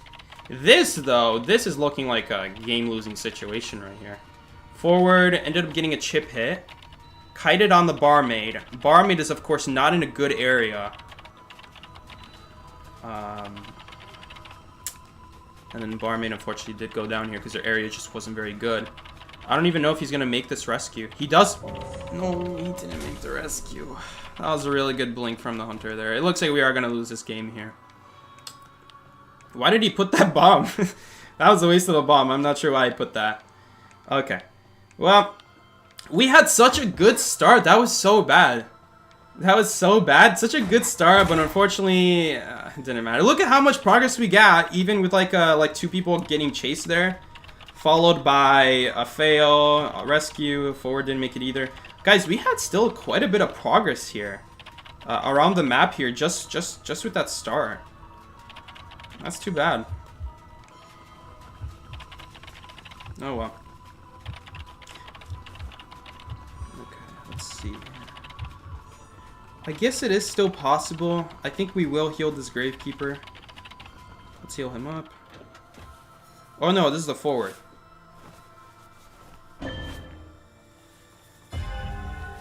I'm not going to use the cane. I don't want Thunder to hear where we are. If we use the cane, you can use headphones. I guess he could also be stream sniping us, but I doubt it. Probably not, right? Cypher Machine at the side entrance has more decoding progress. I guess we'll go do it, but honestly, it doesn't really matter. That bomb... I guess that bomb gets rid of like 2% of the chair, but does that even trigger before he dies? I don't even think that would trigger before he dies. If it would be like when it was 99%, which I guess could matter, you know? Yeah, it does have quite a bit of progress.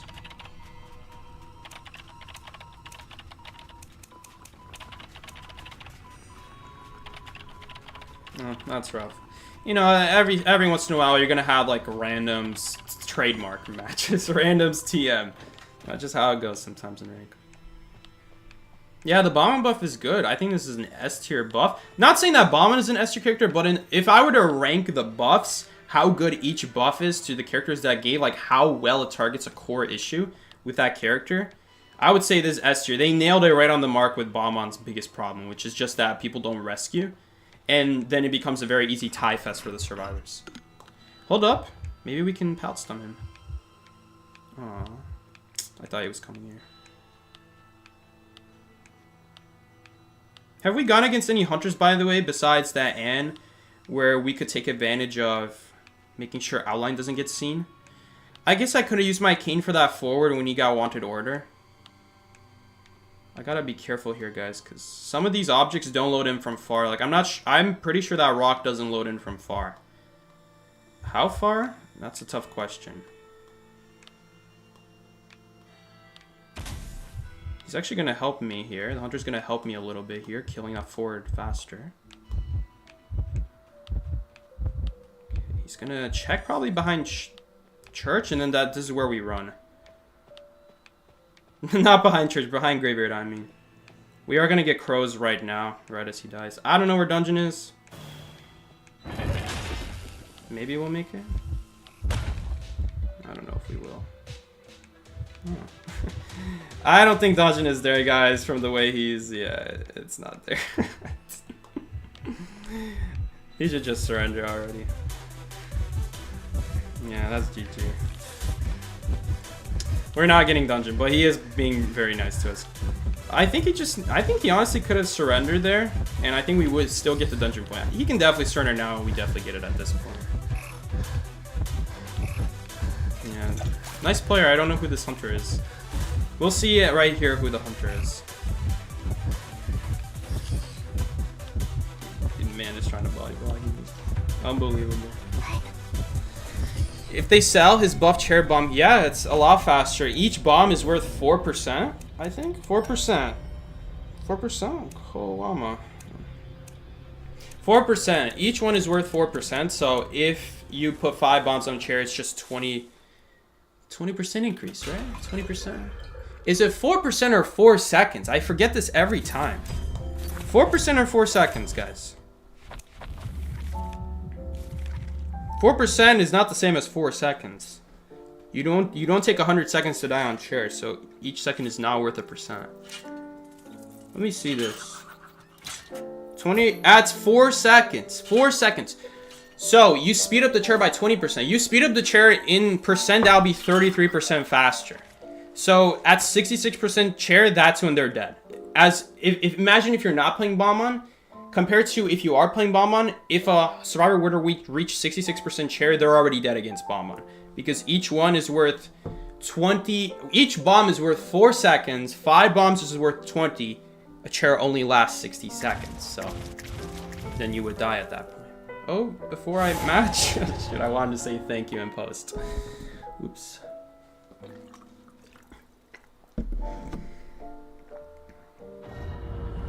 It's Santi? Oh, GG's to Santi. He's another streamer. Didn't even recognize him. Too bad, man. We had a really good start there. I'm not saying that we would have won that game. I don't think I could do a winning cut against Bonbon. We'd have to get lucky with some bomb dodges. Because you have to remember that when we stall out Bonbon, he's also getting a lot of bombs while he's walking, so... He did use one at the window. That was pretty easy to dodge. But still, it still would have been really tough. We don't have like any easy access to window boost besides that one window there that we use.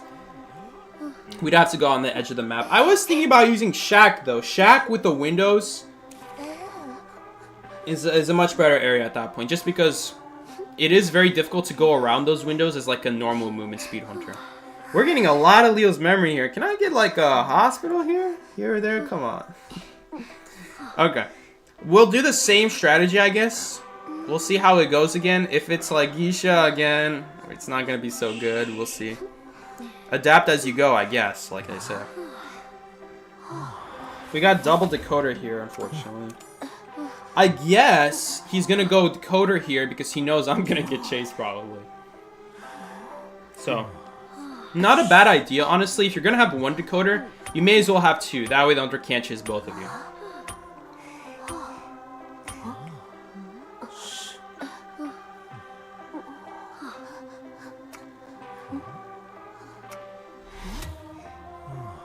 Okay, interesting spawn from the hunter.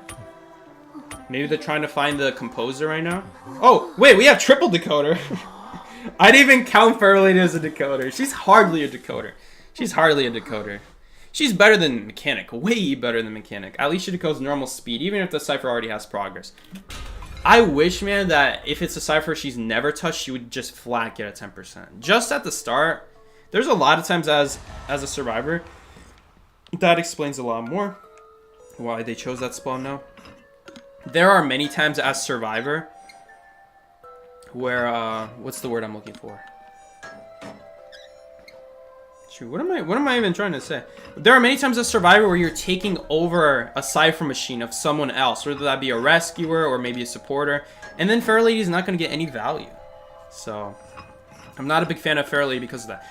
But this hunter anyway decides to go after the Fairlady, which by the way, Fairlady is an amazing counter to Shadow because when you start a chase on Fairlady, she becomes invisible, and then because you go invisible, and she gives a hit anyway. Okay. I wish she got like 100 eyeball out at the least, so now she can get a blink out easily. It's still not the worst, because remember, she went invisible. So because of that, when you go invisible as any character, First Officer, Fair Lady, or Magician, or the big three, you immediately remove the ghost off of you. Which is really nice. It's very handy against Shadow.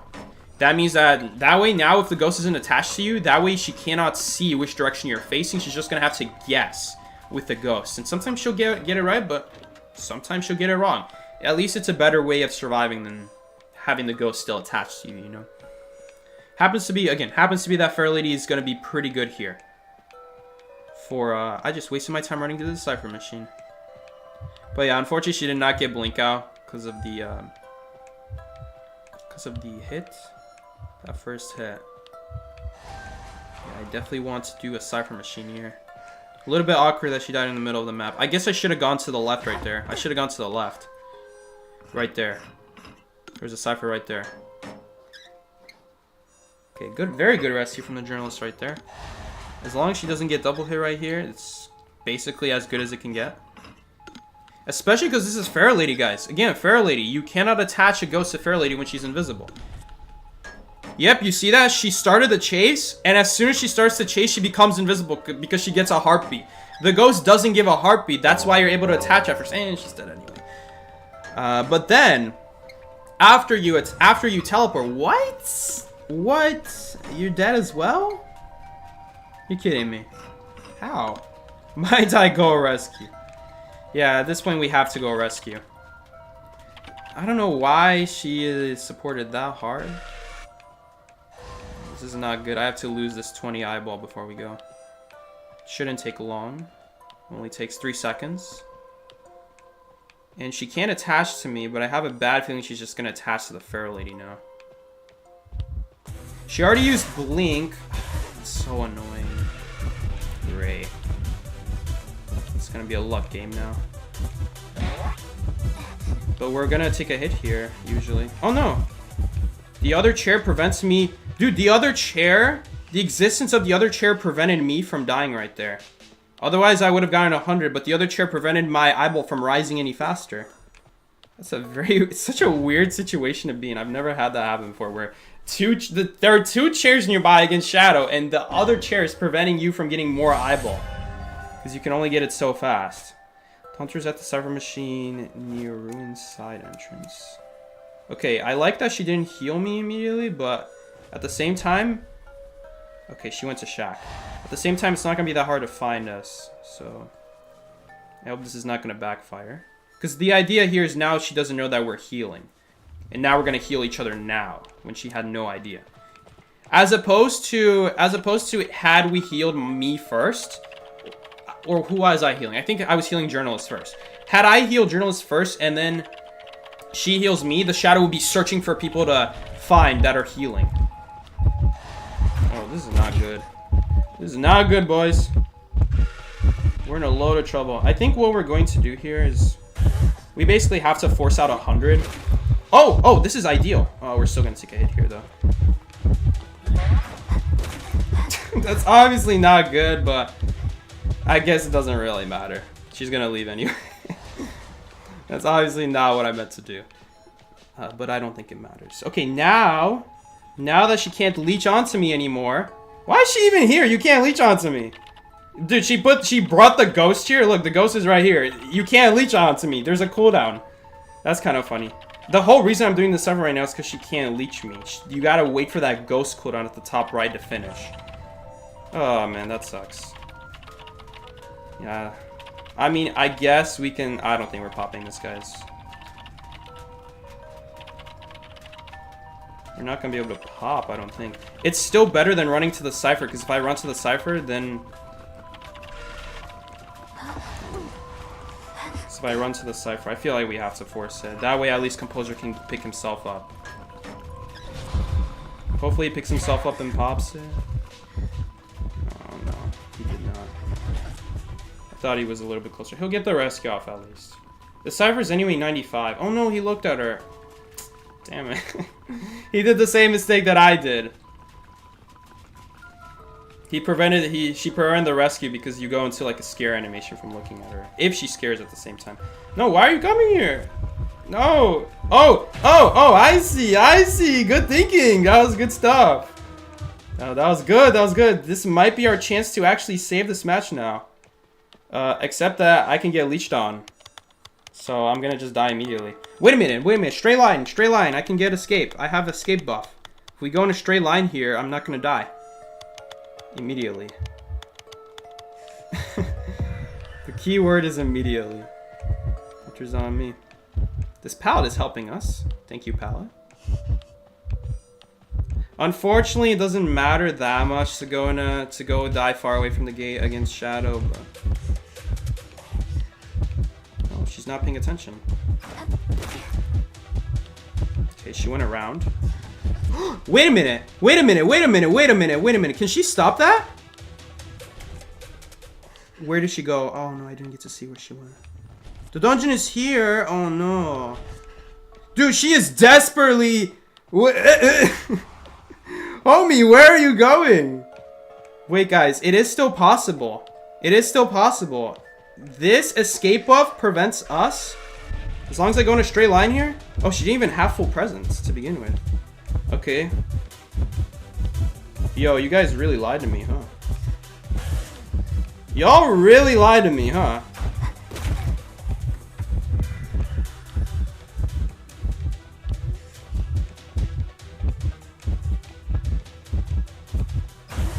Oh, thank you for the assist on the drop, but now we're kind of in trouble. Dodged it.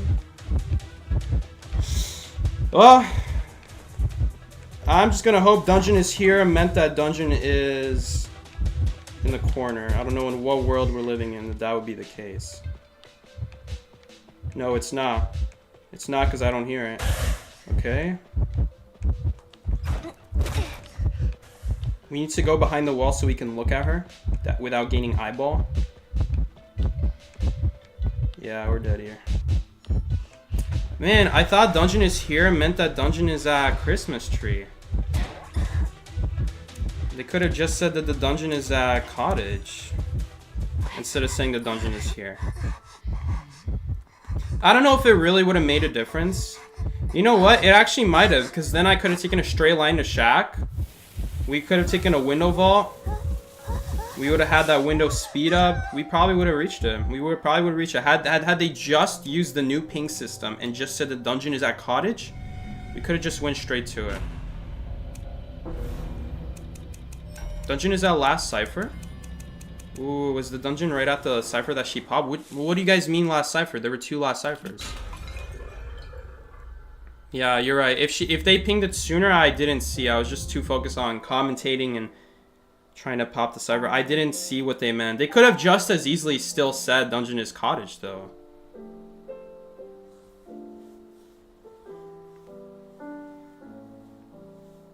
Dungeon was at the journalist chair when you guys healed. Oh, yeah. Oh, yeah, you're right. You're right, I wasn't paying attention to it. It was right under my feet. Well, we wouldn't have made it then. We wouldn't have made it. It didn't really matter in that case.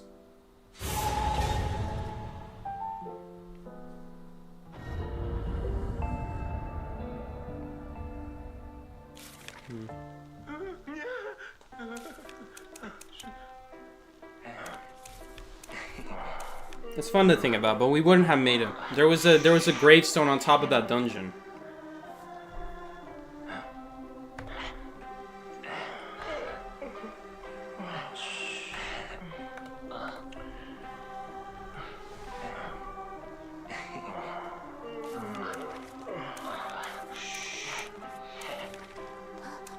Saki, you are usually ranking as a team. Where did Numer or Uno go? Where he was gonna play, and we did have another person. We just didn't have a fourth, so they didn't want to play, basically.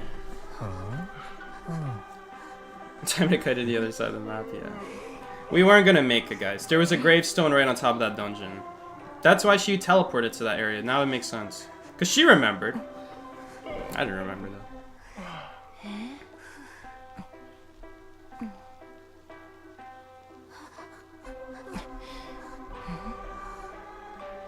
That was, at least we tied that. That was really smart of the journalist to get that last cipher popped. You know, I feel like she could have knocked one of us down had she teleported a little bit better. She teleported behind the pallet on top of the dungeon. Had she not done that, she probably could knock one of us down.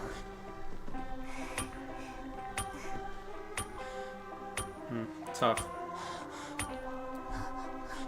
You love when me and Numer play together? We'll definitely play together, don't worry. We're gonna have plenty of ranked sessions. We play on other ranked sessions too outside of stream. Not just this one. Like Monday and Thursday. Lately we have, but today we didn't have a fourth.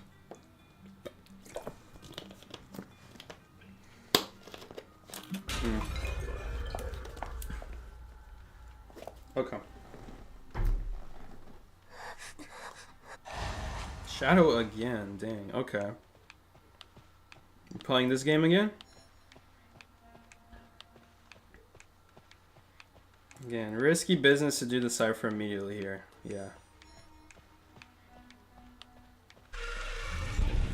We do avoid the 20 here. That's number 1. Priority number 1. That was really good from her. We're gonna take a hit now. Wait, as long as we avoid though... How did I get 2? Bruh. How did I actually get 2 there? I didn't even look at her. Oh, that's so annoying. We're gonna die here now. Average mind's eye match.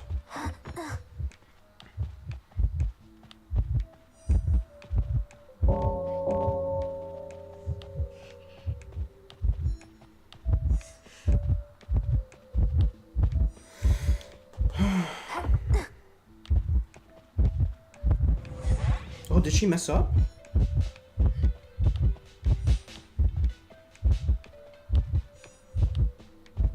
I don't know, man.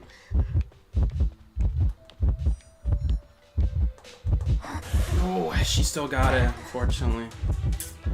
I don't know how I looked at her there. 59 turned into 61 there, which means that now 1 scare is enough to stun me. It would have been 99 otherwise. Damn. A tough start. It was a tough start.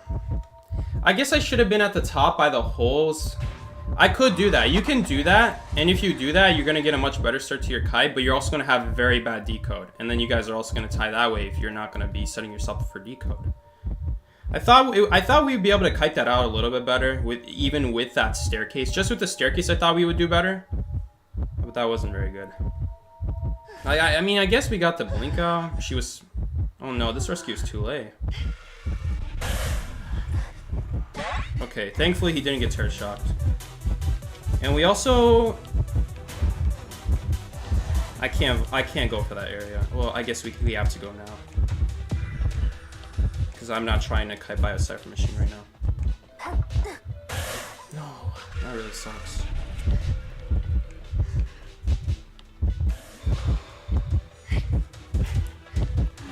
Alright, sure game, sure. Yeah, I mean, this is ridiculous. This is so stupid. We barely looked at her. I guess we barely looked at her. She scared me through the window. Unfortunately, that counted. Oh well. I don't know if we'll still be able to... At least we're tying. I'm happy with at least tying here. Like, Mines is a very hard character to win with, so I'm at least happy we're going to tie this match, probably.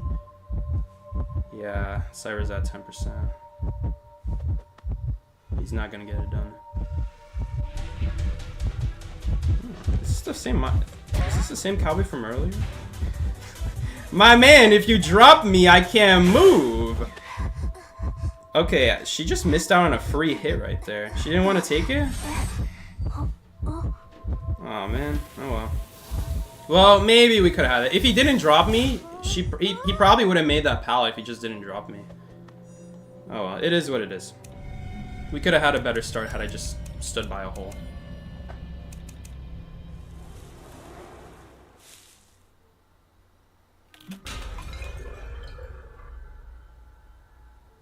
You like how the cane buff doesn't assist her but just teammates? But it does assist her.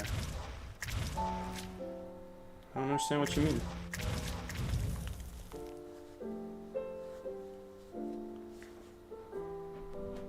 Okay, the buff does assist her.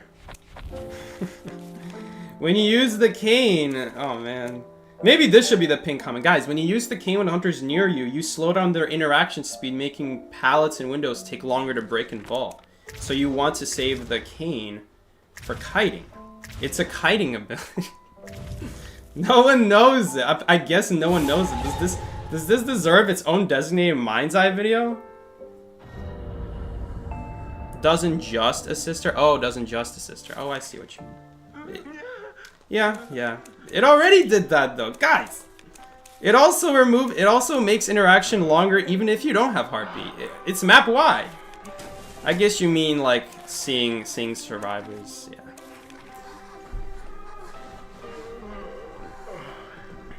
Alright. Well, anyway, yeah. Better assist for sure. It's better assist against some hunters. I'm just trying to think. It's a bad start. I wonder if we could have. I should have went to a different pallet, to the window by that, to the pallet by that window. That's where he should have gone. I didn't go to it because I didn't think we would make it, but we actually. I need to look back at that replay after this match, and I gotta check later. Oh, we have 4 decoders. That's great. That's just great, right, guys? I gotta look back at that match later, and I gotta see how far away was she.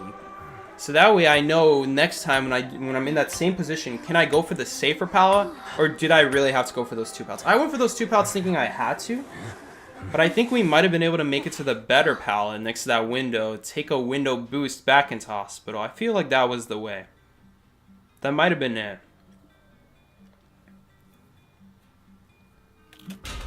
The hunter's not bringing Blink. If they chase me, they might need Blink. I don't know about everyone else. Okay. Well, he's got a lot of good targets to chase, that's for sure. Mind's Eye is probably the best one. Mechanic is the worst one. Oh god, Dream Witch. Man, he's chasing Mechanic, which is the worst chase target for him. Really? People scaring me. I'm gonna use the cane here, just so we can see where the leeches are. It's a lot more helpful. Man, oh, what a beautiful robot placement. The only issue is that now she doesn't have to go after her because she's gonna have like terrible deco now for the rest of this game. That's the bad news. The good news is she already committed her leech. Okay, no, she is gonna still chase her. Again, that's fine. Mechanic is the worst decoder on the team right now. Okay. She's gonna have 1,000 prizes now because of that hit, which means she's gonna skip the cooldown and be able to make a second leech now immediately.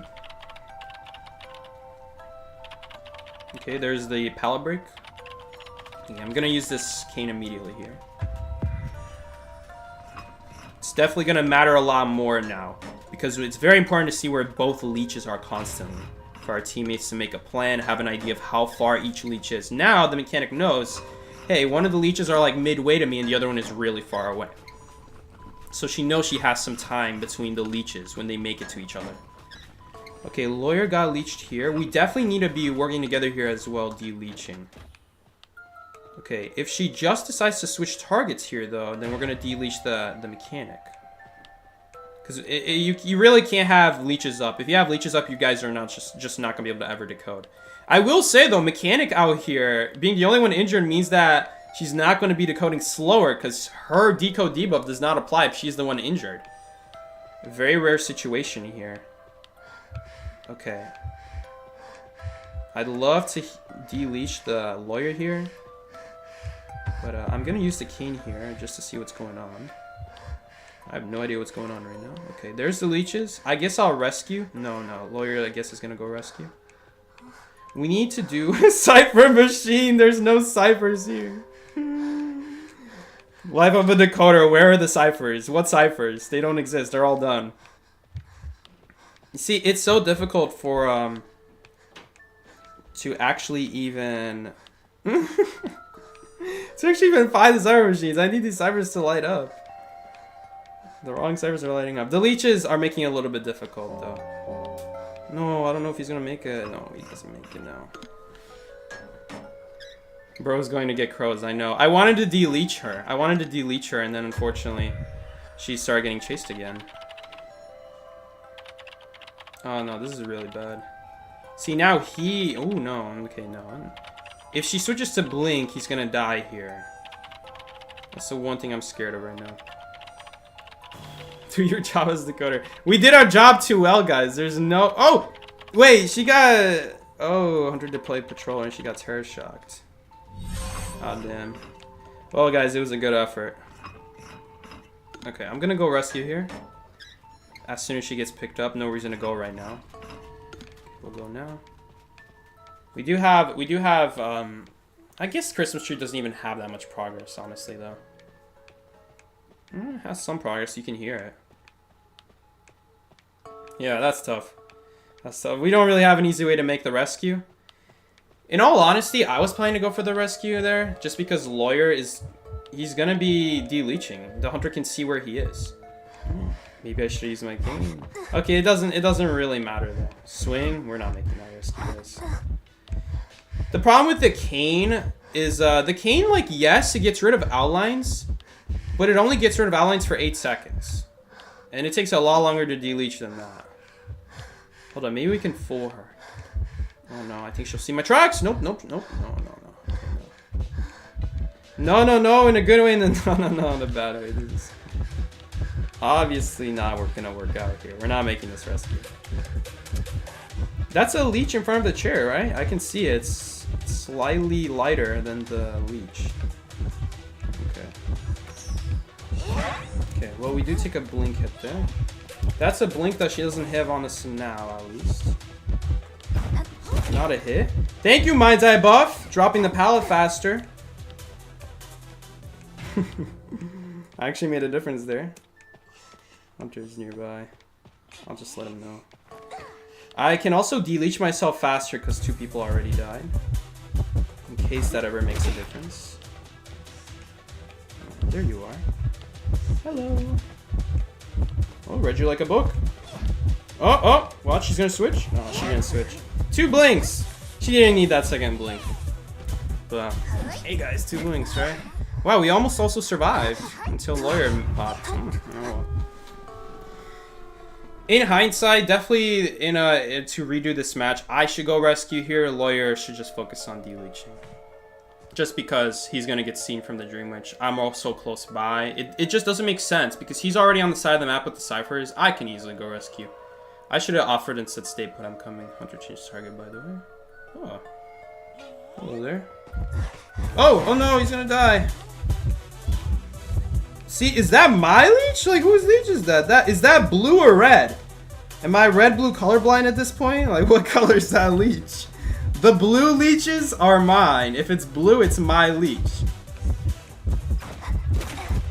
I'm going crazy out here. Where is my leech anyway? Is this my leech? Is this my leech? Is it blue? I think it's blue, right? Yup, it's my leech, and it had blink. Let's use the cane so I can see where the leech is. Uh-oh. That's not good. Dude, you see how blue that leech is? Wait, now it's not blue. Got him? Aw, oh, dang it. Oh, man. Okay, well, if I didn't vault it. I was thinking maybe she would switch there.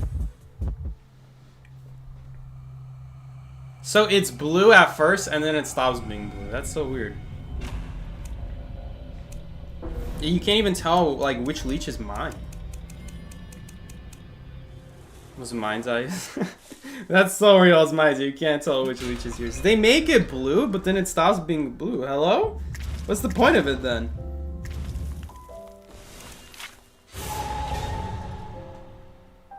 Bro saying blue and all I see is white right now. I know, man. They all look white. They all look white or like darkish red.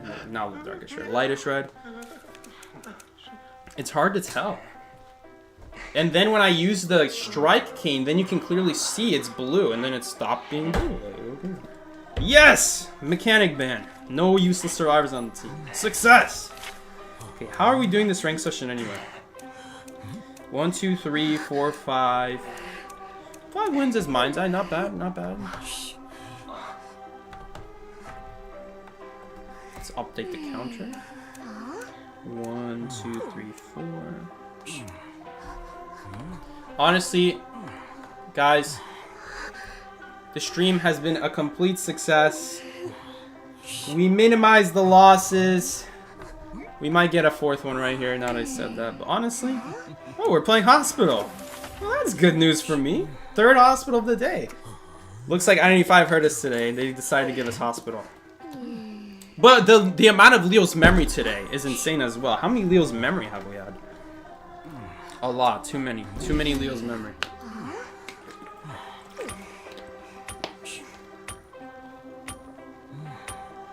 It's a Leo's memory day, man.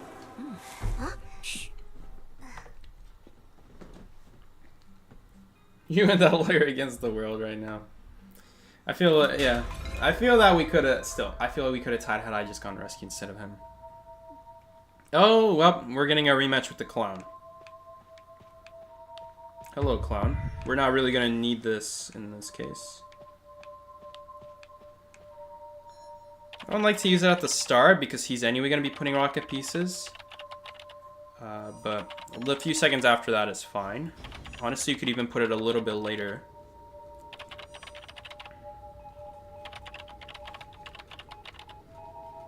I think we are just going to use this pallet. He's going to, of course, break it. Okay. Looks like he's just immediately following us. He's probably going to put rocket pieces here. Maybe we can make this window? Actually do make this window. Which means we can then make this pallet. And then maybe we can mind game him here? No, he's not going for it at all. And we're gonna die to blink now. Good Kane at least slowed him down a lot right there, but now we die to blink. Not a whole lot at that point to do.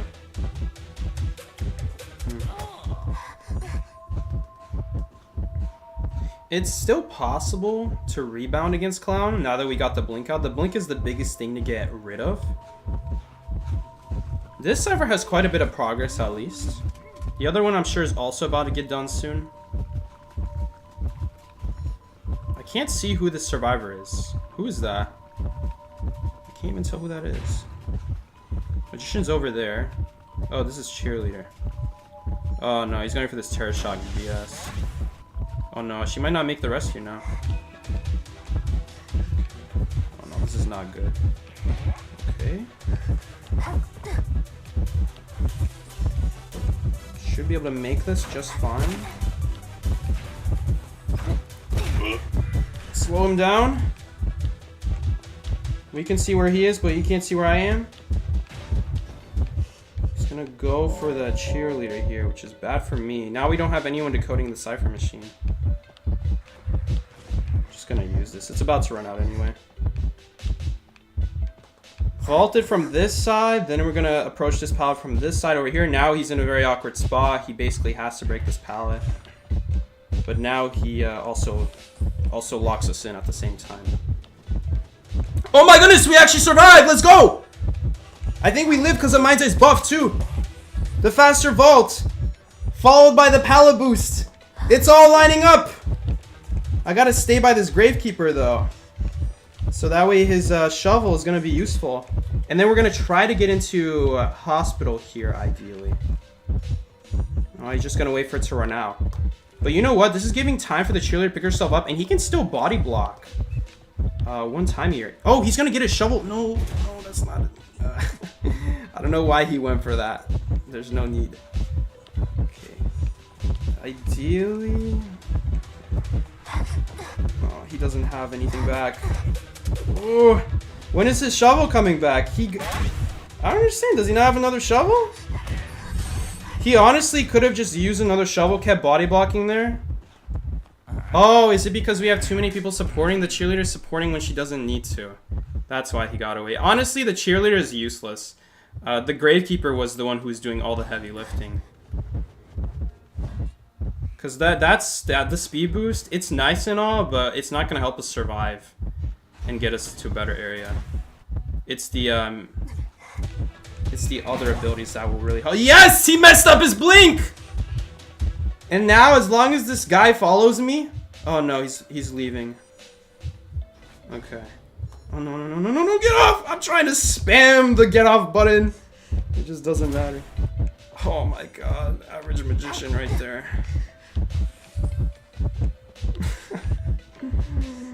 You're kidding me, man. You're kidding me. You can't make this stuff up! Come on, Palaboo, save me! No, spam it!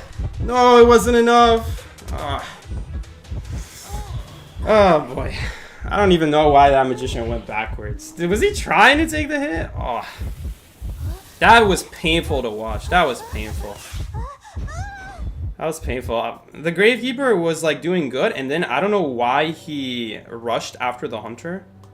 Because the cheerleader gave him a ability refresh. The cheerleader gave him an ability refresh, so after Shovel runs out, he'll pop out, but he can just go right back into another Shovel. And we can keep stalling. What we then needed is a cheerleader to decode. We don't need me to be gaining whatever she was trying to do. The Gravekeeper was enough at that point to survive until the Cypher gets worked on. But unfortunately, this cheerleader, instead of working on the Cypher, came here to help us, and that's a waste of time. Not only because Gravekeeper is already going to be able to, you know, be sufficient to help us, but also we don't have anyone working on the Cypher machine, making all support useless at that point. So even though the Gravekeeper was helping really well, by her not decoding, it means that the all support is useless in general. Too bad. I think we could have won that match. Again, a little bit better. A little bit more game sense from the cheerleader to just do the Cypher machine after the Gravekeeper started helping out. Because the Gravekeeper was doing really well. Of course, the Magician not failing the illusion would have helped as well. Because then he could still help us body block after he dies. After he takes the illusion, I mean. This time he died, but he really should have lived there. A little bit unfortunate, especially like if he like did that illusion, I vault this window, he vaults with me, and then all he does now is he just body blocks this doorway. I get free access upstairs at that point. We can use this pallet up here. We use that pallet, we fall down this hole, then we use this window. It would have been it would take a long time for the clown at that point to kill us, and if we have a window boost still, which I don't know if we would have, because we were gonna vault the birdcage pallet, the window, then we would have lived as well. But it looks like we're gonna lose this game instead. What is happening over there? Oh, we have time for one more match. I thought rank was over. What? Well, I don't know if we're gonna have time now. It's 8:59. Ooh. Okay, we do still have time. I think we definitely could have won that game. It's not I think. We definitely could have won that game as long as the Gravekeeper just keeps body blocking, which he was doing. He was doing fine, but then the cheerleader came around, and then he was like, okay, well, no one is decoding. Someone has to decode. Alright, but unfortunately, he was the one keeping me alive. He was the only reason I was even still able to keep surviving there.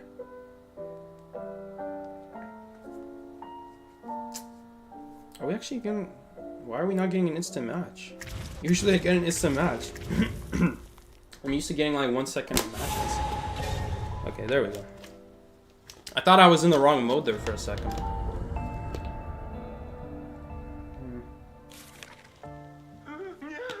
I don't know, man.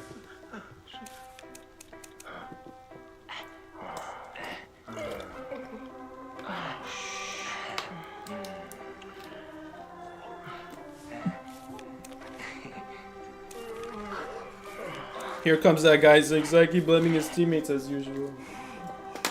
No, I'm just kidding. I already timed him out.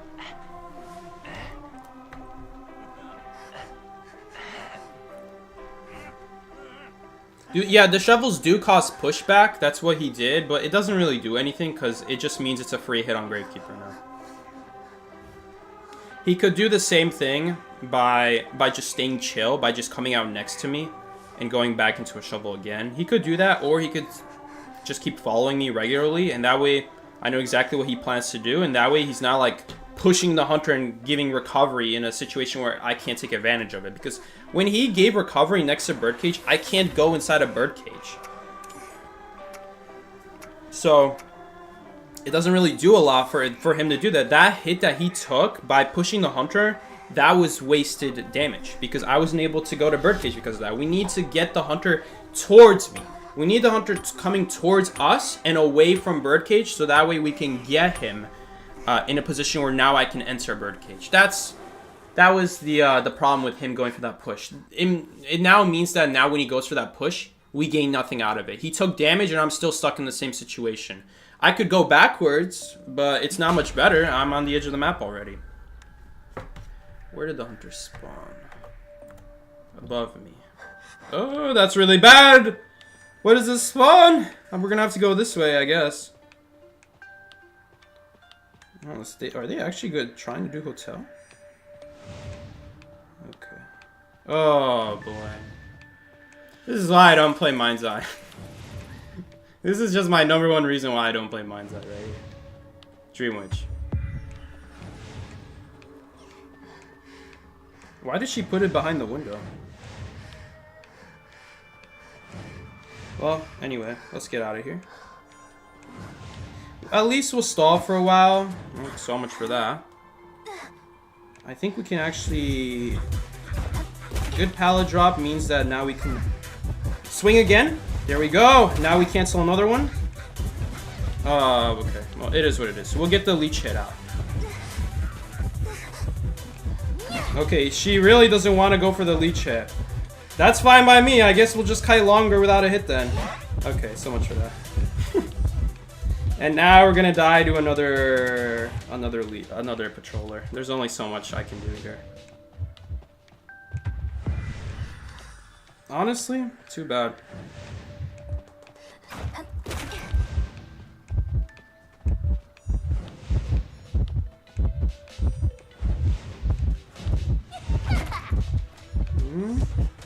Can we live? Yes! Thank you, buffed Mind's Eye. Mind's Eye buff is surprisingly clutch. Too many times. Oh, okay. Well, now we die. Vault baits? No. Oh, watch out. I'm going to run for the pallet. Oh, she didn't fall for it. Oh, well, honestly, that was probably the best. Oh, wait. It's not over. Uh-oh. Hold up. It's not over. She actually managed to finish her cipher. That's unbelievable. Our survivor's staying on top of decoding. Okay, good flying wheel, good flying wheel. But there's only going to be so much she can do here with 3 leeches in the same spot. Oh, hold up. I don't know if he gets that. He does get it. Run. Oh, right, I already used the pallet. I guess you're going to die there regardless in that case. Unless I run to that pallet.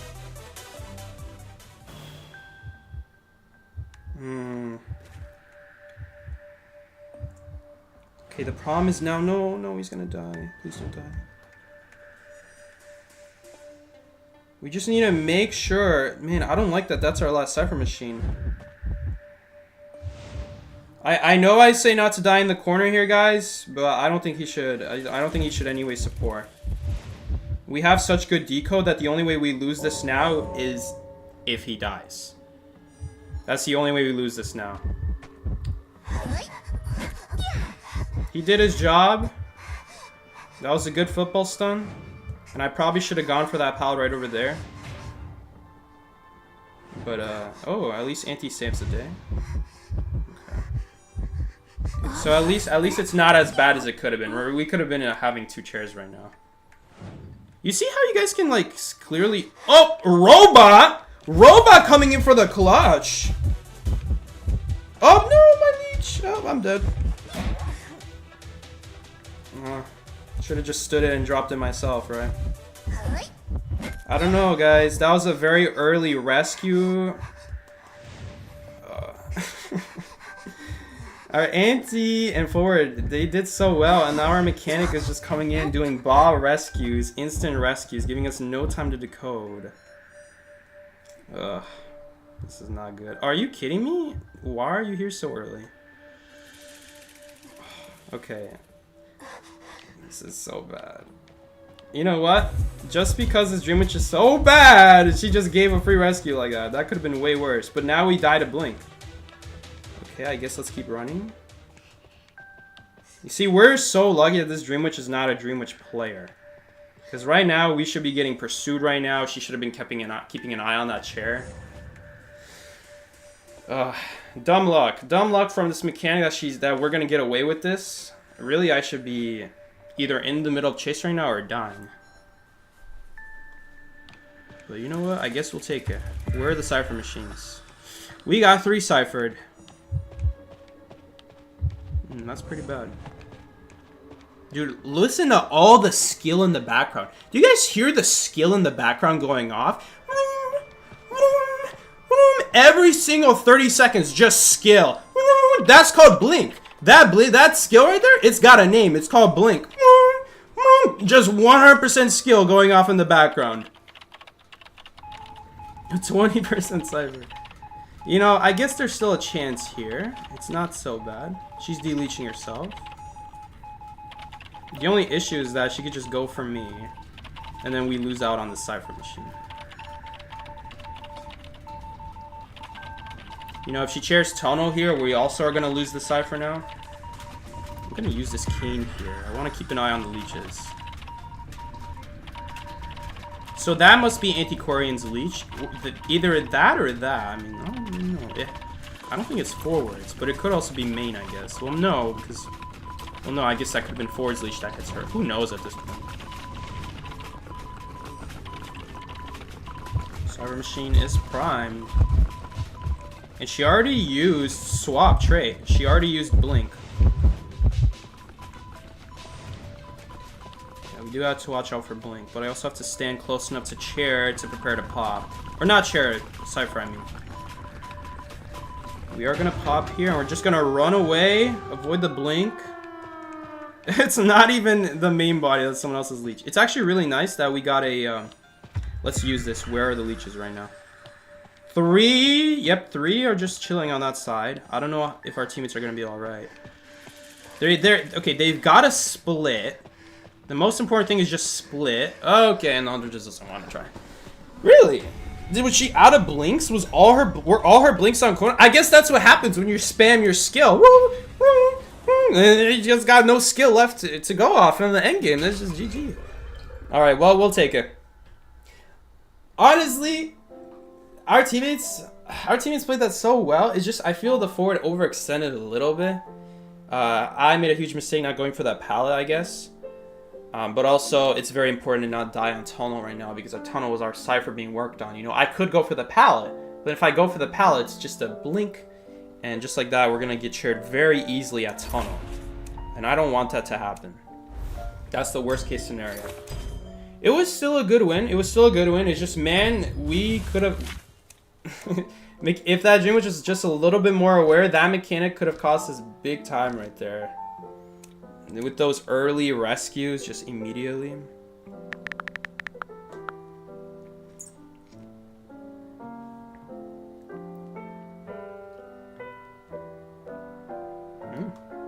Yeah.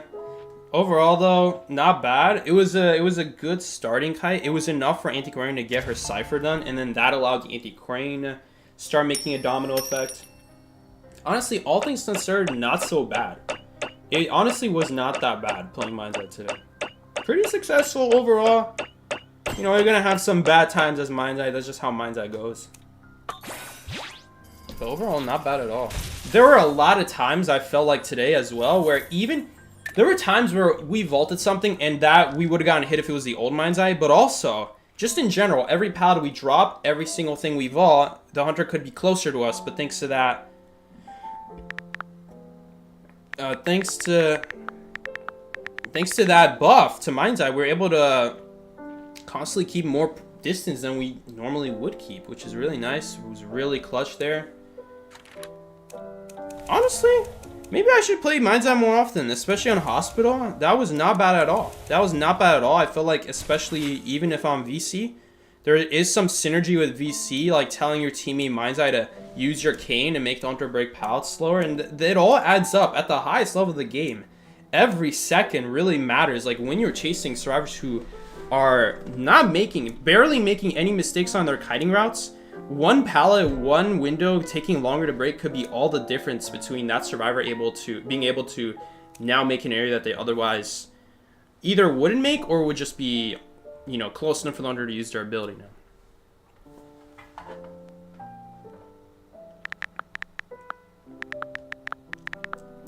It was alright. Man, we didn't get revenge on that clown, unfortunately. I think it was the same clown. I have no idea. I'll check the profile. Yeah, it was the same clown. Unfortunately, we weren't able to get our revenge on that clown. This one was a lot closer, for sure, in terms of a win. But this one, I don't know what happened. This should have been a tie. This should have been a tie. And again, with like a priestess portal that I expected. I mean, it's not like her priestess portal we couldn't survive with them. It's just I didn't know that's what she was going for. I expected her to like drop the pallet, put a portal next to the window, and that by itself would have been good enough to prevent an entire rocket dash. She would have had to spend time setting up another dash, and that would be the time we need to transition to Shack at that point without the need of more than one priestess portal. But I don't know how we ended up losing the whole match after that. We had a good rebound, I would say. A good enough rebound to not lose at that point, to tie at that point. But it is what it is.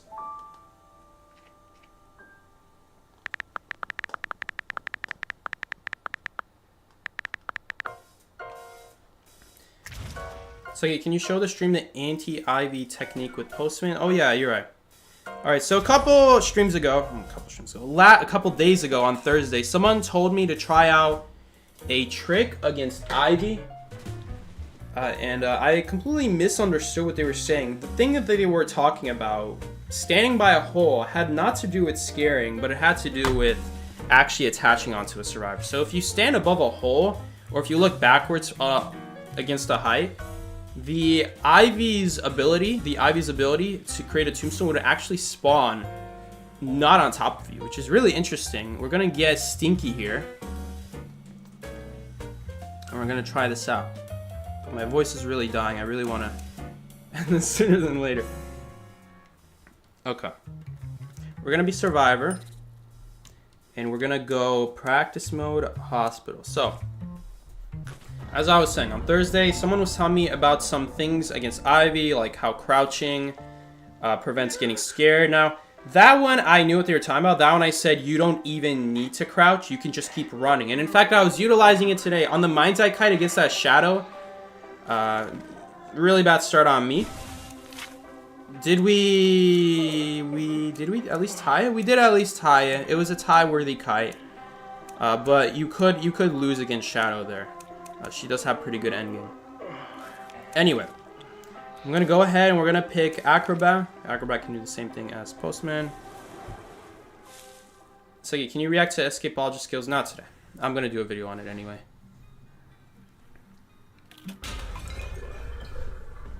Alright. Okay, and I forgot to pick Ivy on the Hunter side. Let's see.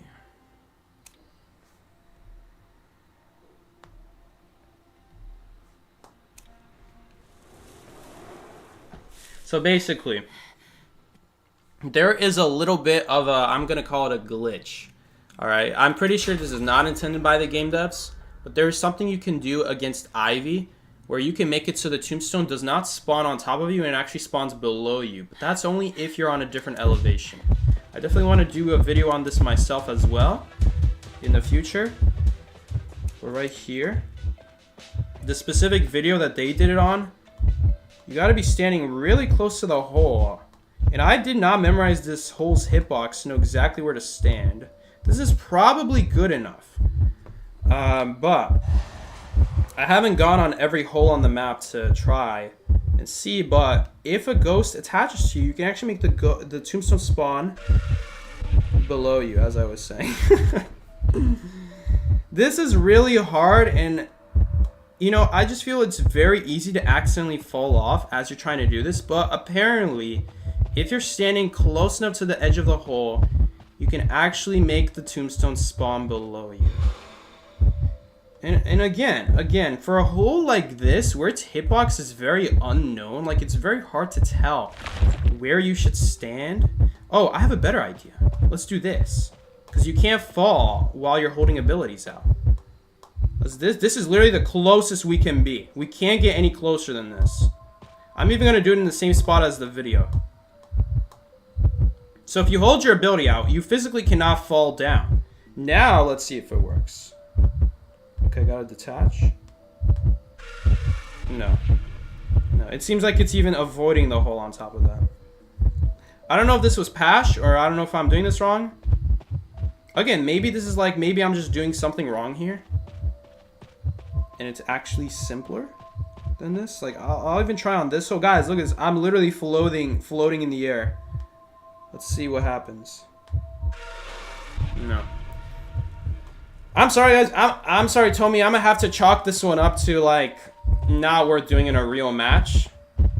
Unless you can find a specific hole, but this is literally the specific hole that they did it on this video. I'm gonna have to just chalk this up to not being consistent enough. I mean, you guys, you literally cannot be closer to the hole than this. You cannot be any closer. If we go even a step further, hold up, maybe I was wrong. Okay, guys, tell me in a real match, how long are you gonna waste your time? And you have to remember, you have to set this up before she ever comes to you. Are you gonna really be like sitting 30 seconds trying to fiddle around, trying to find the exact right spot? Hold up, let's try something else. Backwards time. Hold up! We found it, boys! We found it! You gotta turn around! We gotta turn around! Check this out! I just remembered, Tommy at the end said something very specific. Turn around! And look at that! We're making the tombstone spawn below us. Oh, that is cool. Hold up. Is it working on all sides? This has gotta work on all sides. I think we found it, guys. I think we found out how to consistently do it. Oh boy, look at how many tombstones there are at the bottom. Hold up.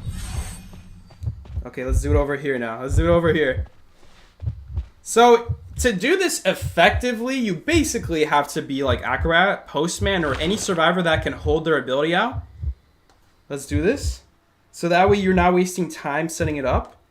Look at that. It made it at the bottom. That is really cool. Look at that. We're going to make another one. Look at that. And another one. Can we get DJ Khaled in here? Because we got another one. And another one. Look at how white it is down there. Oh. Oops, the ghost accidentally fell down. Look at all these gravestones just chilling here. I just instantly got 100. Look at all these tombstones here just chilling at the bottom. Look at that. That is some cool stuff. I like that. Hold up. We gotta try it here. Oh no, it's going through the wall. Okay, we'll just have to be fast with it. Hold up. Let's see. Ah, it spawned in basement. It works on any height.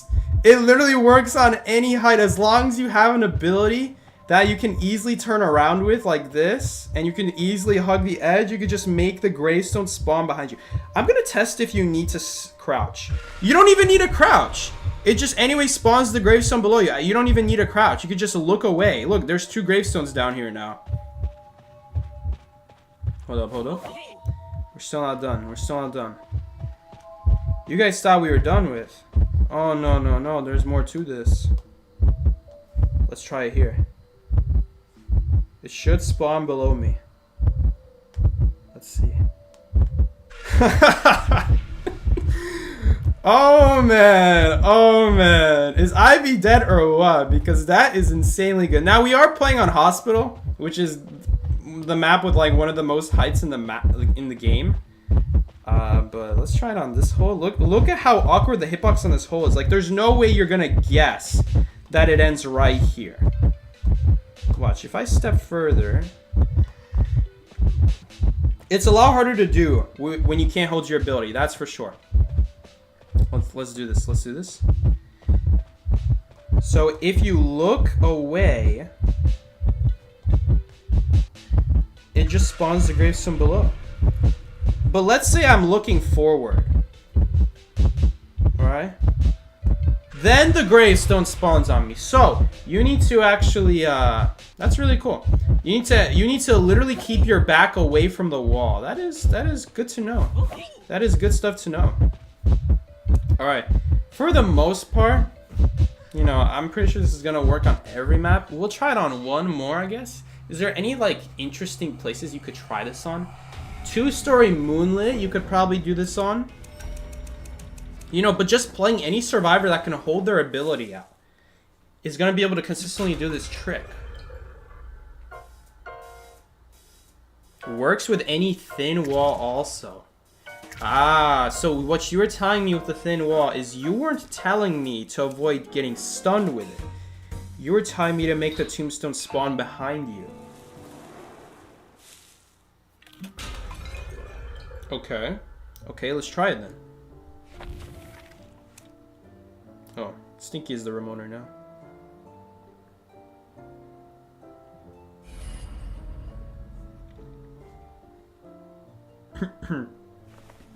Let's try this on... Let's try this on Moonlit. You still have no idea how the Yithian works? I'm out of throat to explain today how Yithian works. It will have to be like a whole dedicated video. Kind of like Hermit. Alright, this time let's play a different survivor who can also hold their ability. Alright, who would that be? We could go Postman. I'm just looking for anything else. Oh, Cowboy can hold his ability backwards. Dancer can hold it, but she can't walk while holding it. Let's do it Prospector. We're gonna go Shadow here again. It's like, is this going into your tips and tricks videos? I'm afraid this is gonna have to go into like its whole section for a how to counter Ivy video, because this is really huge. Because yeah, they do this in Call of Abyss, but I'm sure a lot of people don't know how, and having a video on how to do it is gonna be a lot more helpful than just seeing it. Like, oh yeah, I watch Call of Abyss, they do it. Okay, how do you do it? It's not that simple. You gotta know the order of it. You gotta know what they do. Let's try it up here. I'm pretty sure there's no reason this won't work on any heights at this point. So if I'm right, this should spawn below me. Look at that. So the gravestone. This is some really interesting logic here. So I guess the way this works is the gravestone spawns behind a survivor slightly. Let's try it right now. Let's just try without even moving. Where does the gravestone spawn? Let's understand why this trick is even working in the first place. Besides just like doing it. Why does it work? Every single time you get attached, the gravestone seems to spawn behind you. So that's the whole reason why this trick even works. So like right here, if I stand here, the gravestone's gonna spawn behind me. That's why it's important to keep your back towards the wall. So that way, when the gravestone spawns, it's spawning behind you. Now, someone also did tell me, a person in chat actually, told me that this also works through thin walls. I think this is a pretty thin wall. What do you guys think? Let's do it from this side. Now, there's realistically, I guess there is a reason to do it on this side. Because if you do it on this side, well, now it's not going to cover the cipher machine. Like, now, that one that we did over there, it's still covering the cipher machine. So if we do it here, it actually just won't cover the cipher machine. Let's see if this works. Look at that. Look at that. It's spawned behind us through the thin wall. That's really cool. That's really cool. So you don't even need a...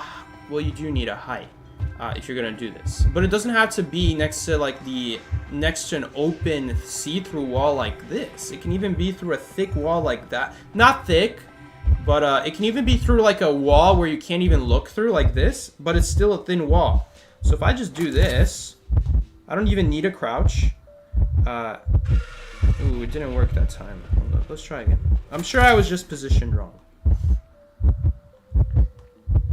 It's a little bit hard because of the hat. Let's try it again. This is not working as well. There might be an obstacle in the way. It's preventing it. It might be this roof right here. So it seems like there has to be nothing obstructing the wall on the other side. Let's try it with this window now. This should spawn below me. And it looks like it did. Look at that. It spawned right here. That's really cool. So there's nothing obstructing the thin wall. That's what's going to allow it to spawn. Okay, let's try it out with some other thin walls. Let's say you're decoding the cipher. And Shadow comes after you. And you get a ghost notification. Drop both these pallets. Gravestone spawns behind you. She's going to teleport and she's just going to be right behind those walls. She's going to have to deal with the pallets first. That's really cool. That's really cool. Go up the slide here. You don't even have to stand at the top. I bet you could stand right here. Let's do this. And it's gonna spawn below me. Watch. Look at that. It spawns below you. That's really cool. It's really cool. So that's how you do it. And we could sit here all day thinking of clever ways to do this trick in the exact same way. I don't think it would be a very good idea to do it here. I'm pretty sure you would still get eyeball effect if you were to do it here. Right? I'm pretty sure you would still get eyeball. You do. But at the very least, she'll spawn behind you, away from you. There's like a wall in your way, preventing you from getting hit by the ivy immediately. Well, she's never gonna hit you immediately because, you know, she has a very long animation time, but it just means there's more distance. So that's great and all, but now how are you supposed to do this in a real route, in a real Kaya? How can you take advantage of this in a way that makes sense? That like doesn't go out of your way? Like right here, guys, I want to think about this for a second here. We can do it in this area, technically. Like this is what I'm talking about. Like, okay, Psyche, so you can just do it everywhere, right? I'm just gonna go up here, right? Well, this is not a really good idea to do it. Because if I do it here, yes, the gravestone spawns below me, but then what am I supposed to do? If I vault this window, I'm gonna get hit by Ivy right there, and now I'm stuck at this crappy window. So like, yes, you avoid it, but now we're stuck in a really bad area where she can just corner me. And so you have to be careful where you do this. It has to be in an area that makes sense. So basically, it would make more sense, instead of going all the way over there where you're gonna be cornered after she does it, to do it over here. Well, does it really make sense? Doesn't really matter that much. It prevents full presence, which might be good enough. But like you see, if we walk down here, we're still gonna get the eyeball effect here. This is gonna be a much better trick for this area specifically. Patient can benefit off of this and bounce off that ledge over there, but no one is playing Patient in the shadow meta right now, so it's not really gonna matter. But yeah, this is a really cool trick. Definitely, if you're gonna do it, you gotta do it in areas where you're not gonna be like locked in, like right here. This is a great example. So, Tombstone spawns below you. She may or may not teleport on you, but either way, you can prevent yourself from getting cornered, and you can just use the slide here. So this is well, Meteor can fly. Oh yeah, you're right. Yeah, Meteor can also do something about it. But who's playing? I don't know. I haven't played Meteor that often. I haven't even done a stream on Meteor. Yeah, this is really cool. This is a really cool trick. Thank you for showing me this. This is great. This is great to know. And again, it's not just... My throat is really dying. It's not just for heights. You can also do it right here. Through a thin wall. I know you're still going to get hit by the gravestone, by the 20, and you're going to get the 20, but look at this. Oh, I ran too early. Look at this. Imagine how good this would be if I did this in a real match against a hunter in a tournament. And she like swaps. I went to the wrong gravestone. And she like swaps and she's just behind a window that she has to vault. Which is going to be really important, really key. It's going to, you know, stall her out much longer. This would be a great example of using this trick. You know, you lock her off to the edge of the map, but you got all this to work with. You just go whatever direction you want, while meanwhile, she's stuck all the way over here. This is going to give you so much more distance than before, because before, had I just played it normally, like this, say I was at a cipher machine and she teleported here, right? The furthest I would ever get before she teleports and reaches me, oops, assume I didn't get stunned there. The furthest I'd go is I'd be able to reach these pallets before she'd be right next to me, and then I have to stand here. Which these are not very good pallets against Shadow, because you got to see where she's going, and then she's gonna get like a a regular scare off on you. You know, this one, the face one, you know? Because you gotta see which direction she's standing. But instead, by using this trick, you give yourself all that distance, and now you can use a much safer area. You can go over here. You can even go behind tent over here with all these other toads. This is also really great. Go straight over here, maybe. Use this pallet over here. I mean, this actually really adds a lot, so I'll definitely do a full video on that. Oh, my voice is dying. Can you try a normal survivor with this trick? Yes, we'll try a normal survivor one more time.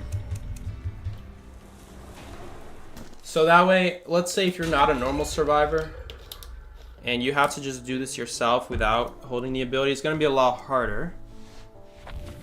Let's see.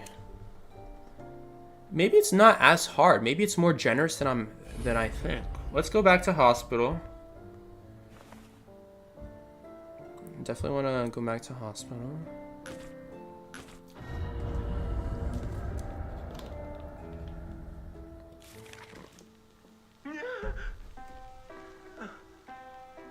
However, if you stand still after vaulting to wait for leech, you will get... Oh, hold up. If you for all survivors, if you... Yes, I know that, but it's not very easy to do on mobile. I'm not even sure if it's practical to do on mobile.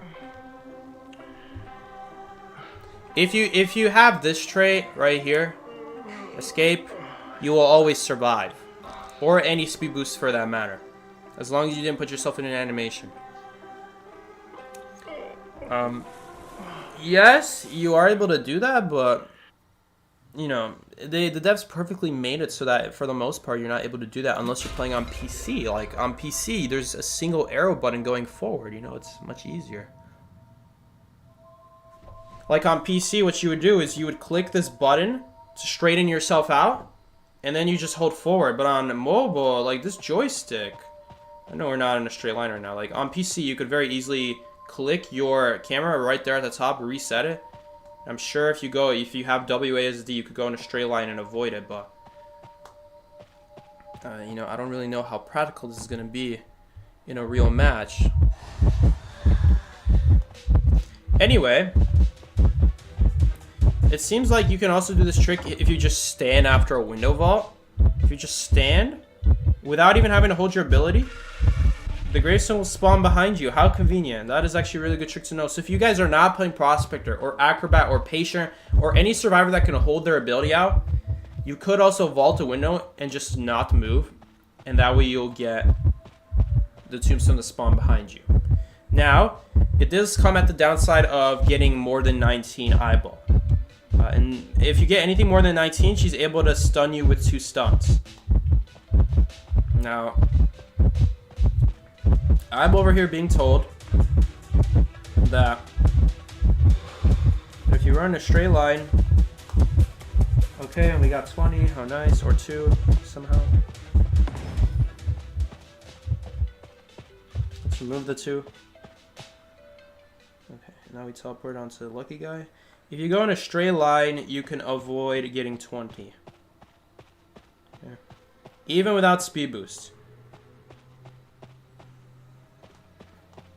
But like, man, I don't know how practical this is gonna be, because on mobile, you don't have a button to just go straight. Okay. I might have underestimated how easy it is.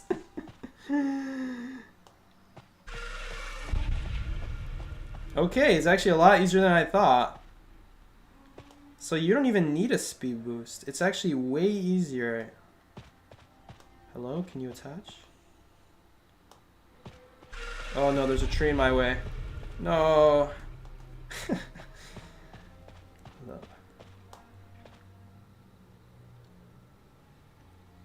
Yes, this is pretty helpful. Can we do it again? Nah. You didn't do it perfectly. It seems like you can definitely practice it though. Maybe I actually stood still there. Maybe it's because I stood still there for like half a millisecond or something.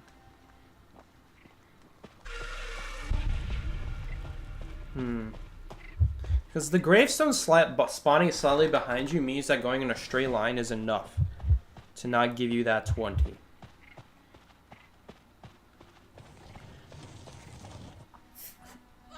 It's definitely... Dude, my other ear is clogged. It's definitely not easy to do. But I think you can do it with some practice. Yeah. Looks like you can do it with some practice here. It's not that hard to do. Again, this does come at the downside of not being able to do this trick, though. Where now, yes, us standing still prevents the Ivy from being on top of us. But it also means there's... Oh, well, we did it anyway. I mean, I only knew because I clicked the exact same time I ran. But if in a real match, you don't know when Ivy is going to leech onto you. You just rather go for one or the other. So as soon as you see that the Ivy leeches onto you, then you start running. But again, it means that you're going to get more than 20 here. Because you have to stand still long enough to at least be sure that she attached to you before you start running. It's easier for me because I'm playing on both accounts, so obviously I know when I'm about to attach. I know when I'm about to press the button, so that I know when to start running.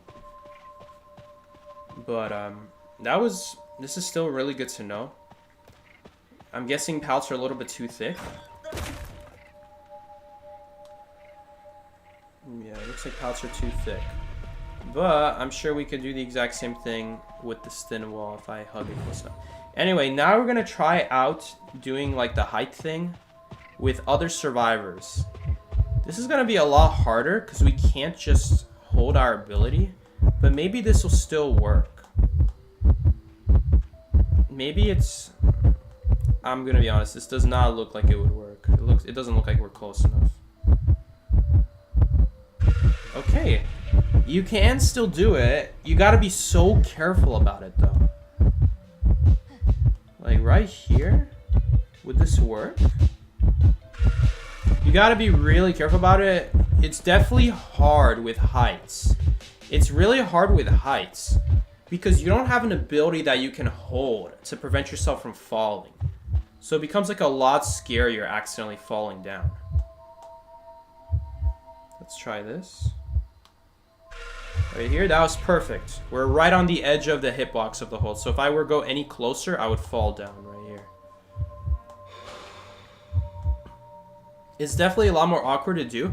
It seems much safer to do it on like something like this, where you got a wall to run up against, and that way that wall gives you like a boundary that prevents you from falling off, but still enough for you to like get close to it and then quickly turn around. I don't know if that's going to be enough. That's still enough. So it's a lot easier to do with these like walls here because the walls are preventing you from falling. But if you're playing something like Prospector or Acrobat, holding your ability out will also prevent you from falling down a hole. So you can also do it for holes pretty easily. It's just if you're not playing those survivors, you got to be so careful that you don't accidentally fall down. Like, it definitely takes a little bit more setup and a little bit more practice with these kinds of holes here to make sure you don't accidentally fall off trying to go for this trick. Where am I right now? I'm inside the wall. So like right here, I have to be really careful.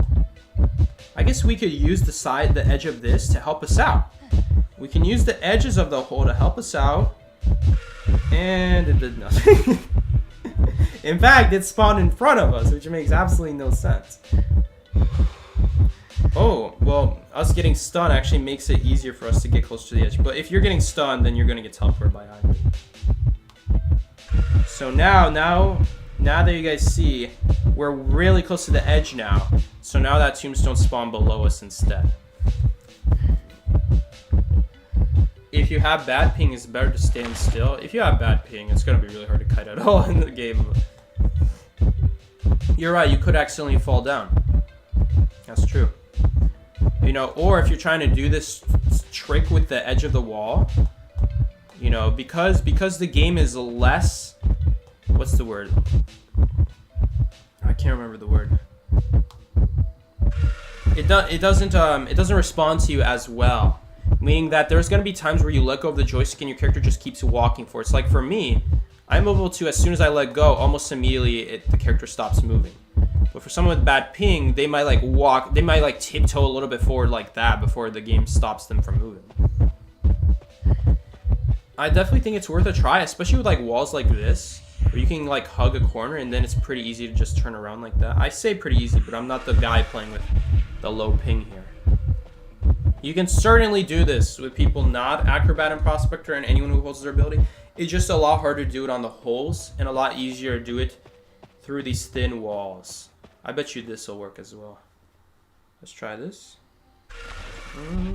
That didn't work. Let's try again. It might work. It might also be that there's just obstacles at the bottom. This may not actually work because maybe there are like tables down there at the bottom in the spot that I did it at. It could also be it's not thin enough. You know, if we're being honest here, this is not a very thin wall, you know? It just looks thin, but it's not very thin. So it's probably because it's just not a very thick wall. I mean, thin wall, you know what I'm saying? So, yeah. This is a really cool trick, and it seems like you can pretty easily do it as other characters too. It doesn't have to be just... Prospector, Acrobat, all these other survivors. You could even do something like this, I'm sure. Let's try this. You could do something like this. Maybe get her to spawn behind the pallet. Yeah, and so even though the pallet itself is too thick, you could just stand next to the wall next to it. And if the wall is thin enough, then you could just make it spawn behind the wall instead of the pallet. And so it still works on pallets. You just have to walk to the side, and it also depends on what kind of wall it is. This one I'm sure as well. You know, if I stand right here in front of the pallet, it won't work because the pallet is too thick. But if I stand right here, I don't know if this is going to be close enough. Let's do a little bit better. It'll spawn on the other side. And you know, it's really handy. Look at that. Now we get a free ride into Birdcage. If she were to teleport, let's just pretend she teleported. Whoa, look at that, guys. Hunter came after me. So this is a really handy trick, and I'm going to have to think about how to use this in an actual round where it makes sense to stand still and do that. Oh, can you try it out with emotes since... Oh, God, I just left the match. Listen, if the emotes prevent you from falling down, I'll just take your word. Okay, what am I doing? I can't possibly take someone's word. Well, let's try it. Okay, we'll try it. If the emotes prevent you from falling down, it would be a little bit easier. Let's try. Okay, there's a beautiful firework emote there. That should do the job.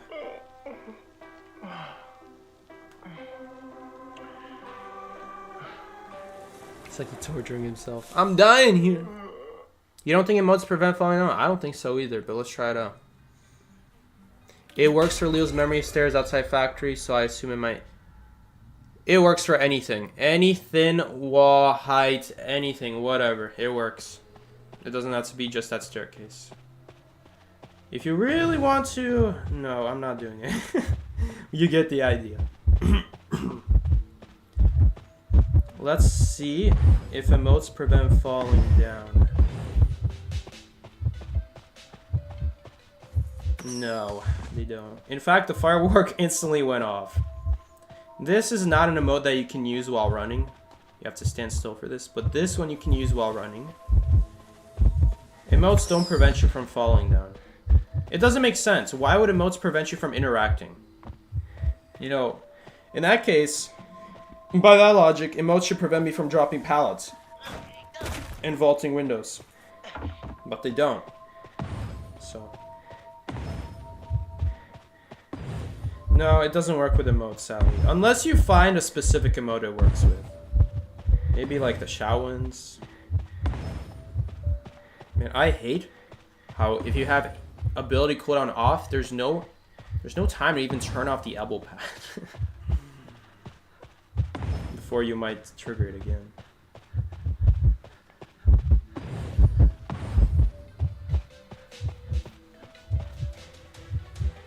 Yes, flywheel does prevent from falling down, but that would be very expensive to come in. Yeah, you don't know if it's worth wasting your flywheel. The answer is probably no. Especially since it seems, unless it's an emergency, you need to do it as soon as possible. You don't have time to set up. Flywheel and then turn around. That might be the best way. Priestess portals are different. Priestess portals, that is true. When you emote, you can't enter priestess portals. Although I don't know if they ever fixed that. Maybe they fixed it.